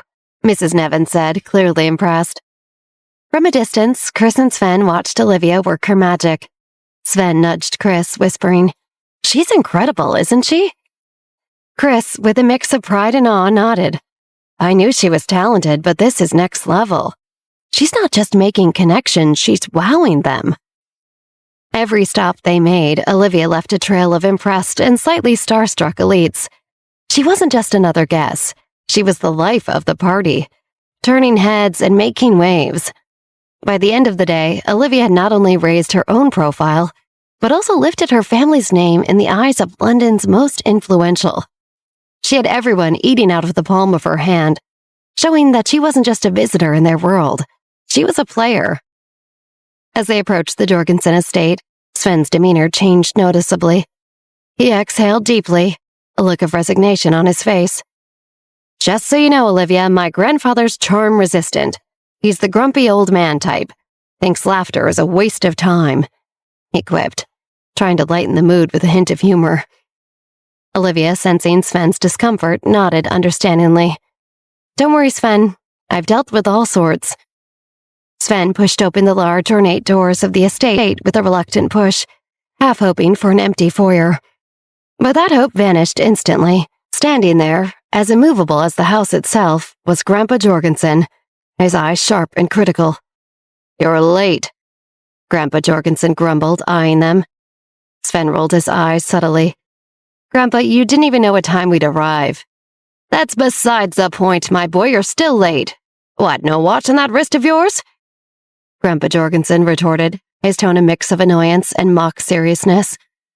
Sven let out a sigh, his shoulders slumping slightly as he muttered under his breath. Olivia watched the exchange, a small smile on her lips, now fully understanding why Sven had been so reluctant to turn home. Grandpa Jorgensen, it seemed, was indeed quite the character. The group settled into the grand sitting room. Grandpa Jorgensen eyed Sven critically across the room. "What's with all the niceties, Sven? You're stiff as a board. A man in his 20s should have a wife or at least a girlfriend by now," he grumbled, his voice carrying a tone of disapproval. Olivia glanced at Sven, her expression sympathetic. This was a side of Sven she hadn't seen before, and it was clear that his grandfather's words stung. She opened her mouth to say something supportive, but Sven beat her to it, his voice tinged with a mixture of frustration and resignation. "Grandpa, I've really been focused on work and—" But he was cut off mid-sentence as Grandpa Jorgensen raised a hand. "Excuses, excuses. You're not getting any younger, you know. Time to think about the family legacy." His words were sharp, and it was clear he wasn't interested in Sven's career achievements. Sven's face fell lightly, a mix of frustration and acceptance coloring his expression. Olivia and Chris exchanged uneasy glances. Grandpa Jorgensen continued his verbal onslaught, his critiques of Sven coming in a relentless stream, each tinged with grumpy humor. "And another thing, Sven, you call that a haircut? Looks like you lost a fight with a lawnmower. And don't get me started on those shoes. What are they, clown shoes?" Olivia, feeling the need to intervene, chimed in. "Grandpa Jorgensen, Sven is actually an amazing guy. He's smart, protective, strong." But her attempt to defend Sven was quickly shot down. Grandpa Jorgensen snorted. "What good is all that if he can't even get one woman to notice him? A man's not a man until he's got a woman's eye on him. It doesn't matter if a man can protect his friends or whatever. Who cares about that? None of that matters. None of that creates a legacy. If the Jorgensen name is going to go on, it will be because Sven found a woman to care for and continue life with. Otherwise, he'll be an old, lonely loser." Inside, Sven felt a pang of longing as he thought of Vera, the one woman who had ever truly captured his heart. His thoughts were a whirlwind of what-ifs. If only Vera felt the same way about me. She's the only one I've ever really loved, but she doesn't see me that way. It's hopeless, he lamented internally. The weight of his unrequited love for Vera hung heavily on his heart, a silent burden he bore amidst his grandfather's criticisms. Sven, mustering as much calm as he could, responded to his grandfather. "The right woman will come along when it's the right time, Grandpa." But Grandpa Jorgensen was having none of it. He scowled. "Real men don't wait for the right time, they make it happen. They go after what they want and they wait on no one. They wait on nothing, especially not time. Ha! If you're waiting for the right time, you'll be waiting until you die." His words were sharp, laced with a mix of frustration and disdain. Seeking to steer the conversation away from this uncomfortable territory, Olivia asked, "Grandpa Jorgensen, will you be attending the Shook family banquet?" At the mention of the Shook family banquet, Grandpa Jorgensen's demeanor shifted dramatically. He went still, his face losing all its prior irritation, replaced by a grave seriousness. He stared at Olivia with an intensity that bordered on unsettling. In a tone far more serious than he'd used that day, he said, "Don't go to the Shook family banquet." His voice was a low rumble, filled with an urgency that chilled the room. Olivia was taken aback, rendered speechless by the sudden change in the old man's tone. She exchanged glances with Sven and Chris, who shared her shock and confusion. A sense of unease settled over her as she pondered the cryptic warning. What could be so dangerous about the Shook's banquet that would warrant such a strong reaction from Grandpa Jorgensen?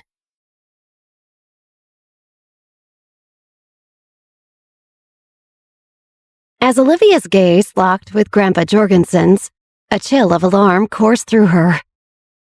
"Why do you think we shouldn't attend the Shook banquet?" she inquired, her voice tinged with concern. Grandpa Jorgensen's eyes darkened. "There's too much turmoil around the Shook family right now," he warned gravely. "With the patriarch on death's door and all that chaos about his will, that banquet is a minefield. You can't be sure who to trust there."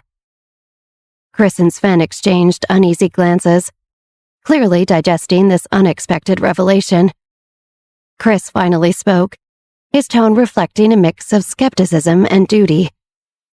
"It would be disrespectful to not attend, especially since Grandpa Shook himself sent out the invites." Grandpa Jorgensen scoffed, his voice carrying a hint of conspiracy. "It wasn't Grandpa Shook who sent those invites." His words hung in the air, heavy with implication. Sven, sensing his grandfather's growing irritation and wishing to avoid further confrontation, quickly interjected. "We should get going, Grandpa. Thanks for your time." As they prepared to leave, Olivia's eyes lingered on Grandpa Jorgensen. Despite her desire to dismiss his caution as mere paranoia, Something in his demeanor suggested that his warning stemmed from genuine concern. With a final uneasy glance, she followed Chris and Sven out of the estate, the weight of Grandpa Jorgensen's words echoing in her mind. "So, where to now?" Chris asked. "I don't know if we have time for another family visit before the party." "Oh, I've got something special planned for both of you," Olivia teased. Chris and Sven shared a concerned glance. "I'm not sure I like the sound of that," Chris muttered. A little while later, the three of them found themselves in a chic salon amidst the buzz of hairdryers and the scent of fresh nail polish. Olivia, Chris, and Sven underwent transformations for the banquet. The boys grumbled at first, but after a few minutes of getting pampered, their complaints disappeared. As the stylists worked their magic, Olivia's playful demeanor slowly faded, giving way to a more somber tone. "Chris, about tonight, I have this weird gut feeling. Something's off." Chris turned to face her, his expression turning serious. "What do you mean? You think something bad's going to happen?" "I don't know, it's just a feeling, but it's strong," Olivia confessed, her eyes meeting his in the mirror. Can you stay close to me tonight? I feel like I might need you." "Of course," Chris replied without hesitation, his hand finding hers. "I'll be right by your side, Olivia. You won't be alone." Olivia couldn't hide the smile that slid across her face as Chris held her hand, but it was tinged with unease. Internally, she wrestled with her fears. This banquet, there's a darkness hanging over it. I can't put my finger on it, but it's there.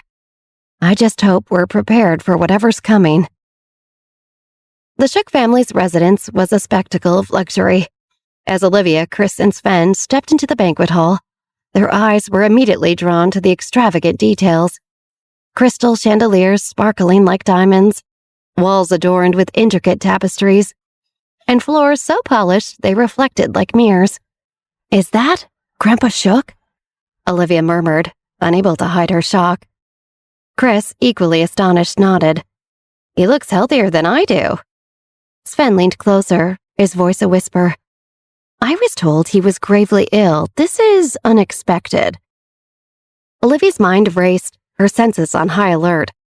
What's going on here? This isn't adding up. Grandpa Jorgensen was right. We can't trust anything or anyone here. As if sensing her growing unease, Chris gently squeezed Olivia's hand, offering silent reassurance. Olivia's gaze darted around the room, scanning the faces of the attendees, each one now a potential player in a game she didn't yet understand. Olivia, Chris, and Sven approached Grandpa Shook, who was mingling effortlessly among his guests, radiating the charm of a seasoned host.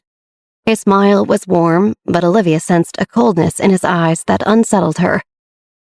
"Grandpa Shook, it's so wonderful to meet you," Olivia said with a polite smile.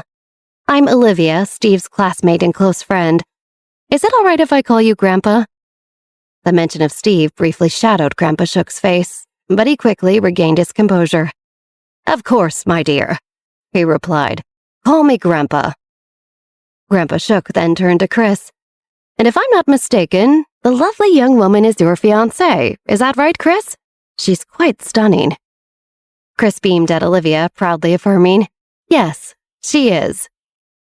"You're absolutely lovely," Grandpa Shook complimented, just as Pandora, his significantly younger wife, joined them. Her youth and stunning beauty were surprising, causing even more suspicion as she stood next to the man who was supposed to be dying. Chris and Olivia exchanged a quick, baffled glance, but maintained their composure as Grandpa Shook introduced the woman at his side. "This is Chris and Olivia, friends of Steve." Pandora offered a warm, albeit guarded smile. "A pleasure to meet you both." Feeling increasingly uneasy, Olivia decided to ask about Steve. "Grandpa Shook, I was hoping to see Steve. Do you know where he is?"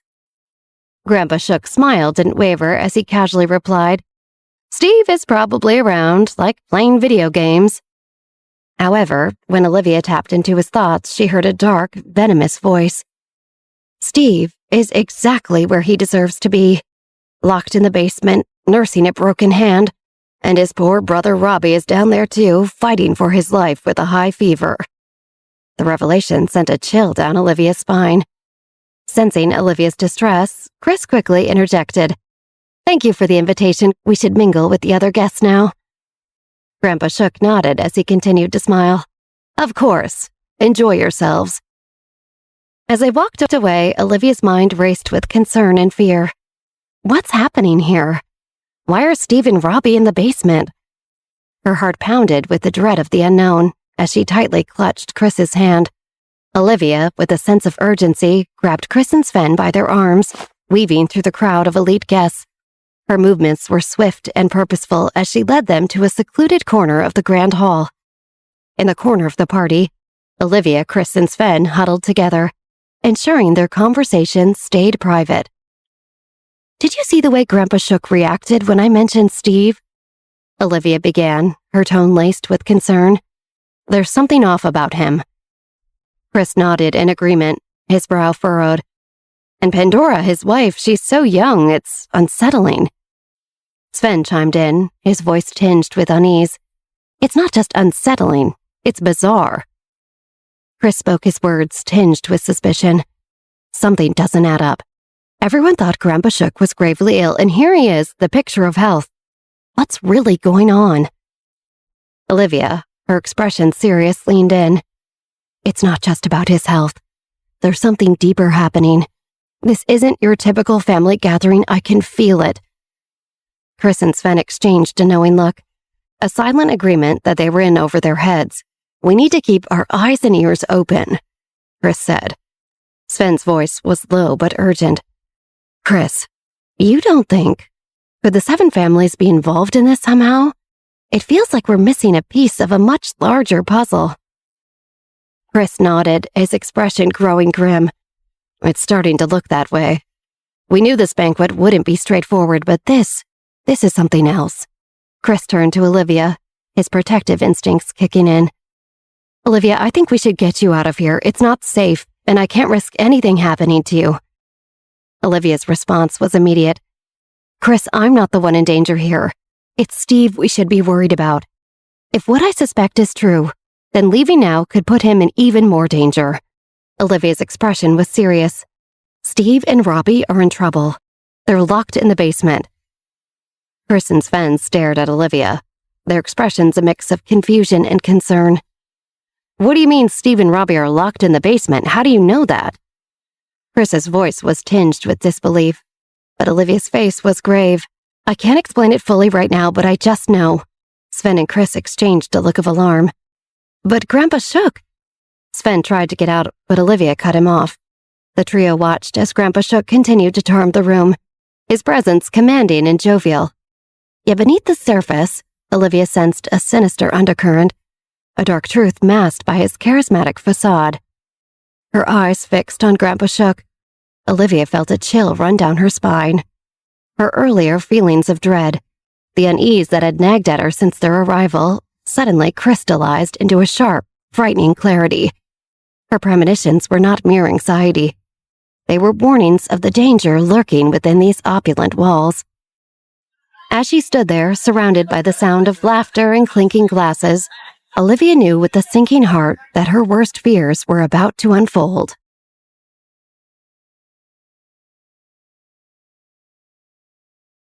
Olivia felt her heart rate begin to return to normal as she clung to Chris Jones. His smell alone could calm her down, even in the face of grave danger such as this. "Let's talk after the banquet." Chris leaned down and whispered into Olivia's ear. "Whatever is going on, we will figure it out. I promise." Olivia squeezed him tighter. "Okay." She pulled away from him and nodded. She had no idea how they were going to solve a problem like this one. But she trusted Chris to find some kind of solution. If anyone could, it was him. "Come on, let's rejoin the group. We don't want anyone to get suspicious." Chris placed his hand on Olivia's lower back, gently guiding her back through the room. From her spot next to Old Man Shook, Pandora stood proudly, surveying the room with a cold glance. When she spotted Olivia and Chris making their way back to join the rest, her eyes narrowed. "I truly do not understand what all the fuss is about this Olivia Johnson girl." Pandora whispered. "She looks like nothing special to me." From a distance, it would seem that Pandora was simply making friendly remarks to her aging husband, who was too old and tired to respond to her. But in reality, she was speaking into a tiny and delicate earpiece, hidden from sight by her lustrous hair. The voice answered back in the earpiece, smooth as satin. "You know just as well as I that looks can be deceiving. Whatever you do, don't underestimate Olivia Johnson." This was a woman's voice, a woman Pandora only referred to by her alias, Thorns. Pandora huffed a sour look plastered on her face as she watched Olivia from across the room. "Don't you think you're over-exaggerating just a bit?" "No." Thorn's voice came back harsh and final. "Don't make the same mistake the Garibaldis made. Olivia was only in San Francisco for a matter of days, and look what happened to them. She's not one to play around with."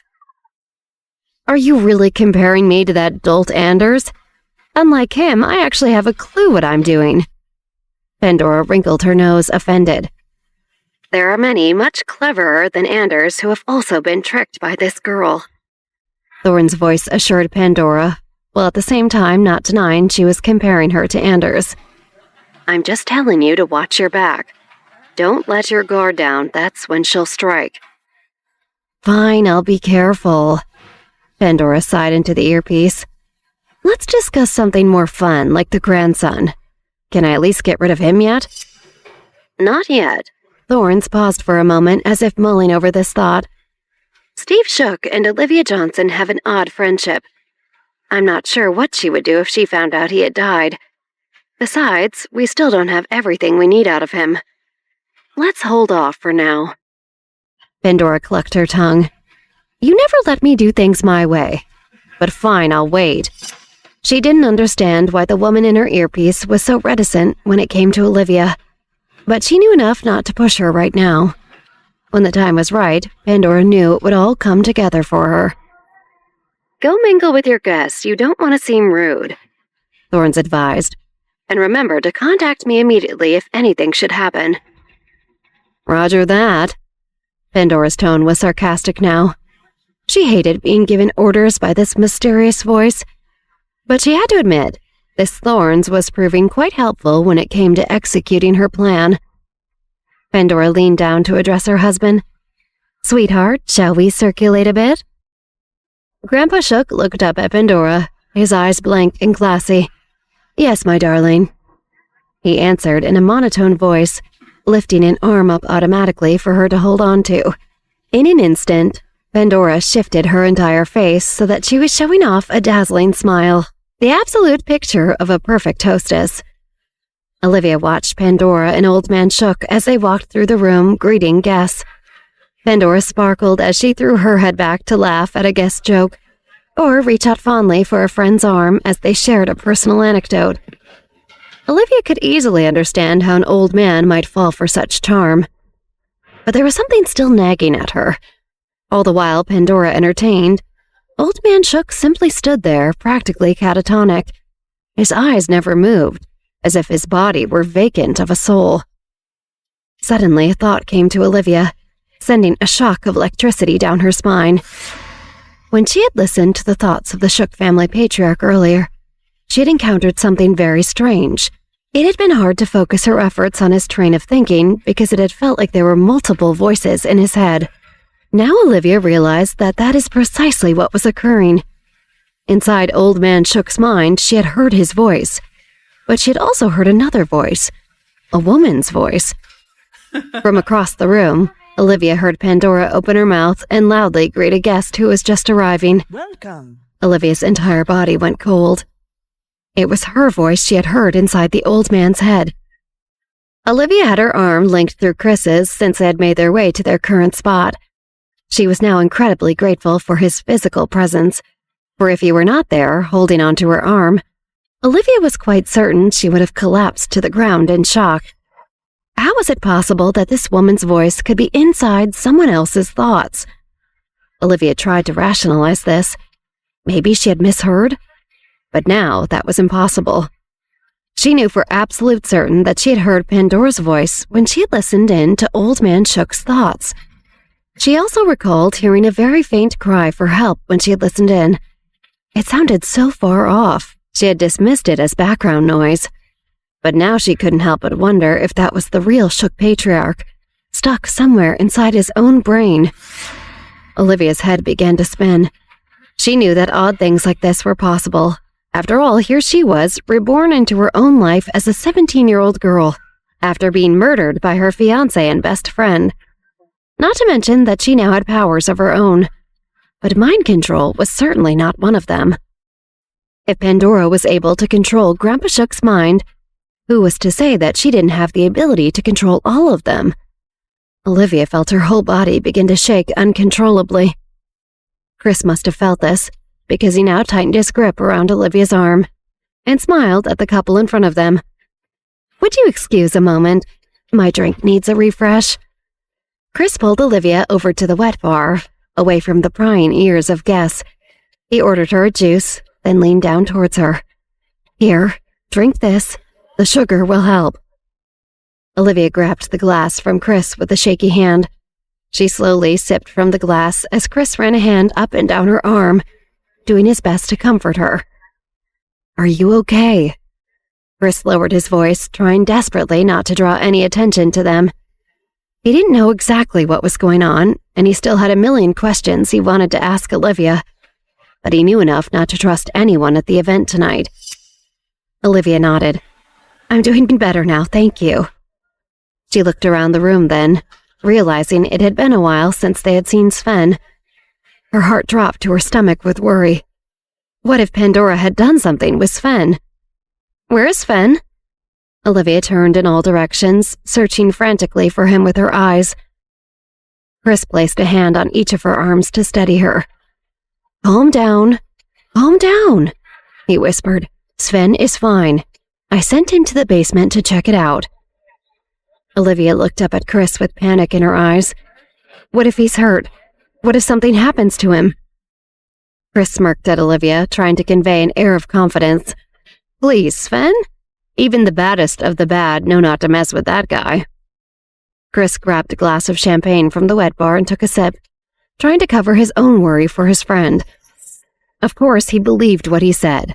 Sven was perfectly capable of handling himself in even the most dangerous of situations. But Olivia's fear for this particular family was weighing on Chris. I know. Olivia repeated to herself, as if trying to self-soothe. "What's up? Is something wrong?" Chris Jones asked hurriedly. Olivia cocked her head. They had just had this conversation, and now Chris was asking her the same question again. She was about to answer him when his face shifted, and she realized he was speaking into an earpiece. "Is it Sven?" Olivia whispered. Chris nodded, still trying to focus on whatever Sven was saying on the other end. Olivia hadn't even realized he was wearing the earpiece, but she should have assumed. Even when the two of them split up, Sven and Chris always found a way to stay connected. After a moment, Chris turned to Olivia, a concerned look on his face. "It turns out you were right." Olivia inhaled sharply. Chris kept his voice as low as possible. "Sven confirmed it. Steve and Robbie are trapped down there." Olivia felt her heart rate speed up and her breathing grow shallow. She could feel a full-blown panic attack coming on, but then Chris slipped an arm around her waist, instantly calming her. "Don't worry, we'll figure something out," he whispered into her ear. "As soon as we leave, we'll come up with a plan." He kissed the top of her head reassuringly. Chris and Olivia milled about, trying to look as casual as possible until Sven returned. When he re-entered the room, Olivia couldn't help but beam at him. She knew that despite his strength, she wouldn't stop worrying about him until he had returned. Sven walked up to the two, smiling as if he hadn't a care in the world. "Shall we take our leave then?" he asked nonchalantly. He knew that right now it was important they stay unnoticed. He just hoped Chris and Olivia followed in his footsteps. "Let's shall," Chris answered, obviously picking up on Sven's cue. "We should say goodbye to our hosts." Olivia felt her body go cold. She was already having enough trouble being in the same room with the Shook Patriarch and his wife, She had no desire to be within mere inches of them, especially given everything she had learned. But she knew that Chris was right. It would look odd if they left without politely thanking those who had invited them in the first place. Chris led Sven and Olivia over to Old Man Shook and Pandora. "Thank you so much for a lovely evening." Chris extended a hand to the old man. "We thoroughly enjoyed ourselves. Unfortunately, we must take our leave a bit early." "Oh, what a pity. Any reason?" Old Man Shook took Chris's hand in his own and shook it with vigor. "Blame the jet lag." Chris joked, and both Pandora and Grandpa Shook laughed. "Well, I hope you know you are welcome back any time." Pandora smiled, showing off her perfectly white teeth. She seemed to address the invitation directly to Olivia, who had swallowed her fear down in order to force a smile. "Thank you very much," Olivia answered, extending a hand out to her as well. She glanced back over at Old Man Shook, who was now shaking hands with Sven. Despite the grin on his face and the charisma in his words, there was still an emptiness to him that shook Olivia to her core. As soon as they were done saying their goodbyes, Chris, Olivia, and Sven rushed out of there as quickly as possible, without drawing any unwanted attention to themselves. Once they were out of eyeline, Pandora's face dropped. She tapped the earpiece in her ear and spoke in a low voice. "I want that girl dead. I'll do it myself if I have to." Pandora seethed into the earpiece as she thought about Olivia. She meant what she had said. She wanted Olivia dead. And if it were her who got to be the one to do it, so much the better. A small smile played at the corner of Pandora's lips as she thought about the different ways she might go about murdering Olivia Johnson. But Thorne's voice on the other end quickly snapped her out of this fantasy. "No, you do not touch her," she demanded. "Fine," Pandora pouted. She was not the type of woman who liked taking orders, and this Thorne's was growing particularly tiresome. "That woman is pure evil." Olivia shuddered as soon as she, Chris, and Sven were in the safety of their own car. "If she's the cause of what I witnessed down in the basement, I'm inclined to agree with you." Sven grimaced as he remembered coming upon Steve and Robbie. The two boys were almost completely out of it when Sven had seen them. There was no way they'd be able to get out of there without help. "How are we going to save them?" Olivia looked desperately at Chris. "We'll return early tomorrow morning." Chris looked to Sven, who had already begun to devise a plan that he communicated to Chris over the earpiece. Getting them out of there is just one part of the puzzle. Steve chewed on his lips as he thought. It's where we bring them afterward that's the hard part. Chris took Olivia's hand in his. Sven says they're not in good shape. They're going to need medical attention. But we can't just drop them at a hospital, Sven continued. Then Pandora would know where they are immediately. And Grandfather's place isn't safe. All of our families know each other. It would be hard to keep a secret, Chris sighed. Olivia looked between the two boys, racking her brain for a solution. She couldn't let Steve Shook perish in that basement, not after everything he had done for her. She couldn't let him down now. Suddenly, Olivia had a thought. I know where we can take them. Where? Chris looked at Olivia eagerly, but she was already busy dialing a number into her phone. She held the phone to her ear, anxiously waiting for the other end to pick up. After what seemed like an excruciating long time, the other person answered. Wendy, it's me. Olivia spoke into the phone. A few hours later, way before the sun rose, but technically morning, Wendy paced on a cold and wet London street corner in front of a car that was idling. The morning chill was so severe that you could see the fog in the car's headlights emanating from the heat given off by the engine. A window from the back seat of the car rolled down. Wendy, please get back in the car. Dusty stuck his head out from the window, begging the girl. Wendy ignored Dusty, pulling her phone from her coat pocket to check the time. Olivia said they would be here at 2:30. Why isn't she here yet? Dusty opened the car door. Well, if you won't get in, then I'll just have to wait out with you. Wendy rushed over to Dusty, who struggled to right himself with his bad arm still in a cast. Don't you dare, she threatened, trying to gently ease him back into the car. "You know the doctor said you're still in the healing process. The cold isn't good for your bones." Dusty sighed. "All right, we'll just stay close to the car then." He couldn't help but smile a bit at Wendy. Ever since the night at the Perry estate when he had been shot, Wendy had changed. She was no longer the timid little girl he had first met. Now she was brave and determined, no matter what the situation. Since they had returned to London, Wendy insisted that Dusty begin teaching her how to shoot. He wasn't too much help, seeing as he still couldn't hold a gun himself. But he was surprised how quickly Wendy took to it just from his words alone as guidance. Through the fog up ahead, Wendy spotted a car's headlights.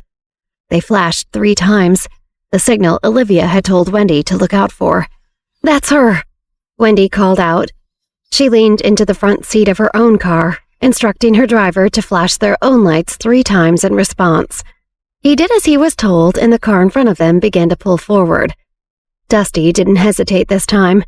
He threw the car door open again, and with all his might propped himself up to a standing position. The car came to a stop, and Olivia immediately hopped out. She was dressed in all black with a large black coat, and her hair tied up and hidden underneath a baseball cap, and giant black sunglasses that covered half her face. "Wendy!" Olivia leaped forward, engulfing her friend in a hug. She was so relieved that Wendy had answered her call, and that she'd been willing to help, although leaving out the fact that it was Steve Shook they were helping seemed crucial to the mission. "What, are we hiding from the paparazzi?" Wendy teased, taking in Olivia's bizarre choice of attire. "Not from paparazzi, but we definitely are trying to hide from someone." Olivia looked over her shoulder as if remembering to check and see if they had been followed. "Thank you so much for meeting us like this." Olivia turned back to her dear friend. "I'm sorry it's so late." Wendy squeezed Olivia's hand. "It's all right. You know I'd meet you at any time. But out of curiosity, why did you choose this spot to meet?" Just then, Chris Jones emerged from the car. He was also dressed in all black, although he didn't look quite as silly as Olivia. "This intersection is a blind spot for surveillance. None of the city's CCTV cameras pick up this location." "Okay, sure." Wendy still was unclear about the nature of this mission, but she trusted Olivia, and Olivia trusted Chris. Just then, Sven emerged from the car, carrying a little boy in his arms. "Hi, Wendy. You look well." Wendy gasped. "What? Who is that?" She turned to Olivia, but she was already over at Wendy's car, helping Dusty to open the doors to allow Sven to place the child in the back seat. "I'll explain later," Olivia assured her friend. Back at the other car, Chris struggled with something in the back. "Sven, a little help?" he called. "Coming." As soon as the little boy was safely deposited in the back of Wendy's car, Sven trotted back over to help Chris. Wendy couldn't help herself from gasping a second time when Chris and Sven emerged carrying a larger body this time. It looked like a boy, probably around Olivia and Wendy's age, but it was hard to tell due to all the blood he was covered in. Wendy clasped a hand over her heart as she watched Chris and Sven carefully move the body to join that of the little boy in the back. "Are they?" Wendy cautiously asked Olivia. "No, they're alive." Olivia reached out and grabbed Wendy's arm to comfort her. "They're just in bad shape right now, but they'll be okay. Thanks for your help." Olivia then turned to the boys. "Okay, I'll go with Wendy to the Changs. You guys find a place to get rid of the car." "I can help with that," Dusty offered. It wasn't the first time he'd had to disappear a vehicle. Besides, he had a thing about almost dead bodies, and he'd rather not be squashed up in the back seat with the 2 of them. "Okay, you guys go then." Olivia smiled at Dusty to thank him for his help. Chris came over to Olivia, wrapping his arms tightly around her waist. "Be careful," he said, then planted a kiss right on her mouth. Neither of them had the energy to play their normal game of cat and mouse. The situation was too dire, and Olivia knew she would never forgive herself if, God forbid, this was the last time she saw Chris and she didn't kiss him goodbye. Olivia turned and headed to Wendy's car. "Wendy, you sit in the back. I'll sit up front and give directions to your driver." Wendy winced, thinking of the blood that probably covered the back seat at this point. But she swallowed her fear and nodded, opening the door to the back seat and trying her best to slip in without disturbing the two wounded bodies. Olivia hopped in the front seat and turned to the driver. "Please take us to Central Havisham Road." The driver turned to look at Wendy. He had heard this girl say they would be going to the Chang house, but he knew that this was in the exact opposite direction. But Wendy nodded her approval. "Just listen to whatever Olivia has to say, Marcus." "Yes, madam," he said before turning his attention to the road. He revved the car's engine once they were off into the foggy night. They drove in silence for the first few minutes, no one quite sure what to say given the bizarre circumstances of the night. In the back seat, Wendy couldn't help but stare at the two bodies, both alive but breathing with great difficulty. At one point, the child lifted his head, opening his eyes and looking at Wendy. She smiled, trying to offer him some small comfort, and he attempted to open his mouth, but was seemingly so exhausted by the effort that he laid his head back down. Wendy frowned. She reached over to feel the boy's head and let out a small gasp when she felt how hot he was. Olivia turned in her seat. "We brought some medicine when we went to retrieve them, but it doesn't seem to be breaking the fever." "Poor thing," Wendy murmured. Then she remembered something someone had told her once. When someone has a fever, it's the body's way of trying to warm them, so you should treat them as if they are actually freezing. Remembering this, Wendy quickly peeled off her own coat, laying it over the boy, and tucked it in on both sides. The small child seemed to cozy into the coat slightly, and Wendy smiled. Then she turned her attention to the older boy. He was in seemingly much worse shape. Although she thought he didn't appear ill, he was clearly suffering a great deal from whatever wounds had been inflicted upon him. Dried blood covered his face and crusted in his hair. The skin underneath it was pale and cold to the touch, leaving Wendy to believe he had lost a fair amount of blood. Olivia watched as Wendy took in Steve Shook's startling appearance. Olivia clenched her fists as she looked at her friend in this pitiful state. She cursed Pandora in her head. How could one person inflict such cruelty onto someone like this? Especially someone as good-natured as Steve Shook. Olivia wanted to make this woman pay for what she had done. Wendy watched the boy covered in blood a while longer, but he never opened his eyes, although his breathing stayed steady. Despite not being able to see his eyes open, Wendy couldn't help but think there was something very familiar about this boy. Finally, she turned to the front seat. "Olivia," she hesitated. "Who are these people?" Wendy had gotten the sneaking suspicion that she may be familiar with the boys laying in her back seat, despite the fact that she could not at the moment recognize them. Do I know them?" Olivia turned. She desperately wanted to tell her the whole truth when she had called her, but she couldn't take the chance that Wendy would refuse to help, knowing it was Steve Shook. Olivia braced herself, looking into Wendy's eyes. "Yes, Wendy, you know these boys very well."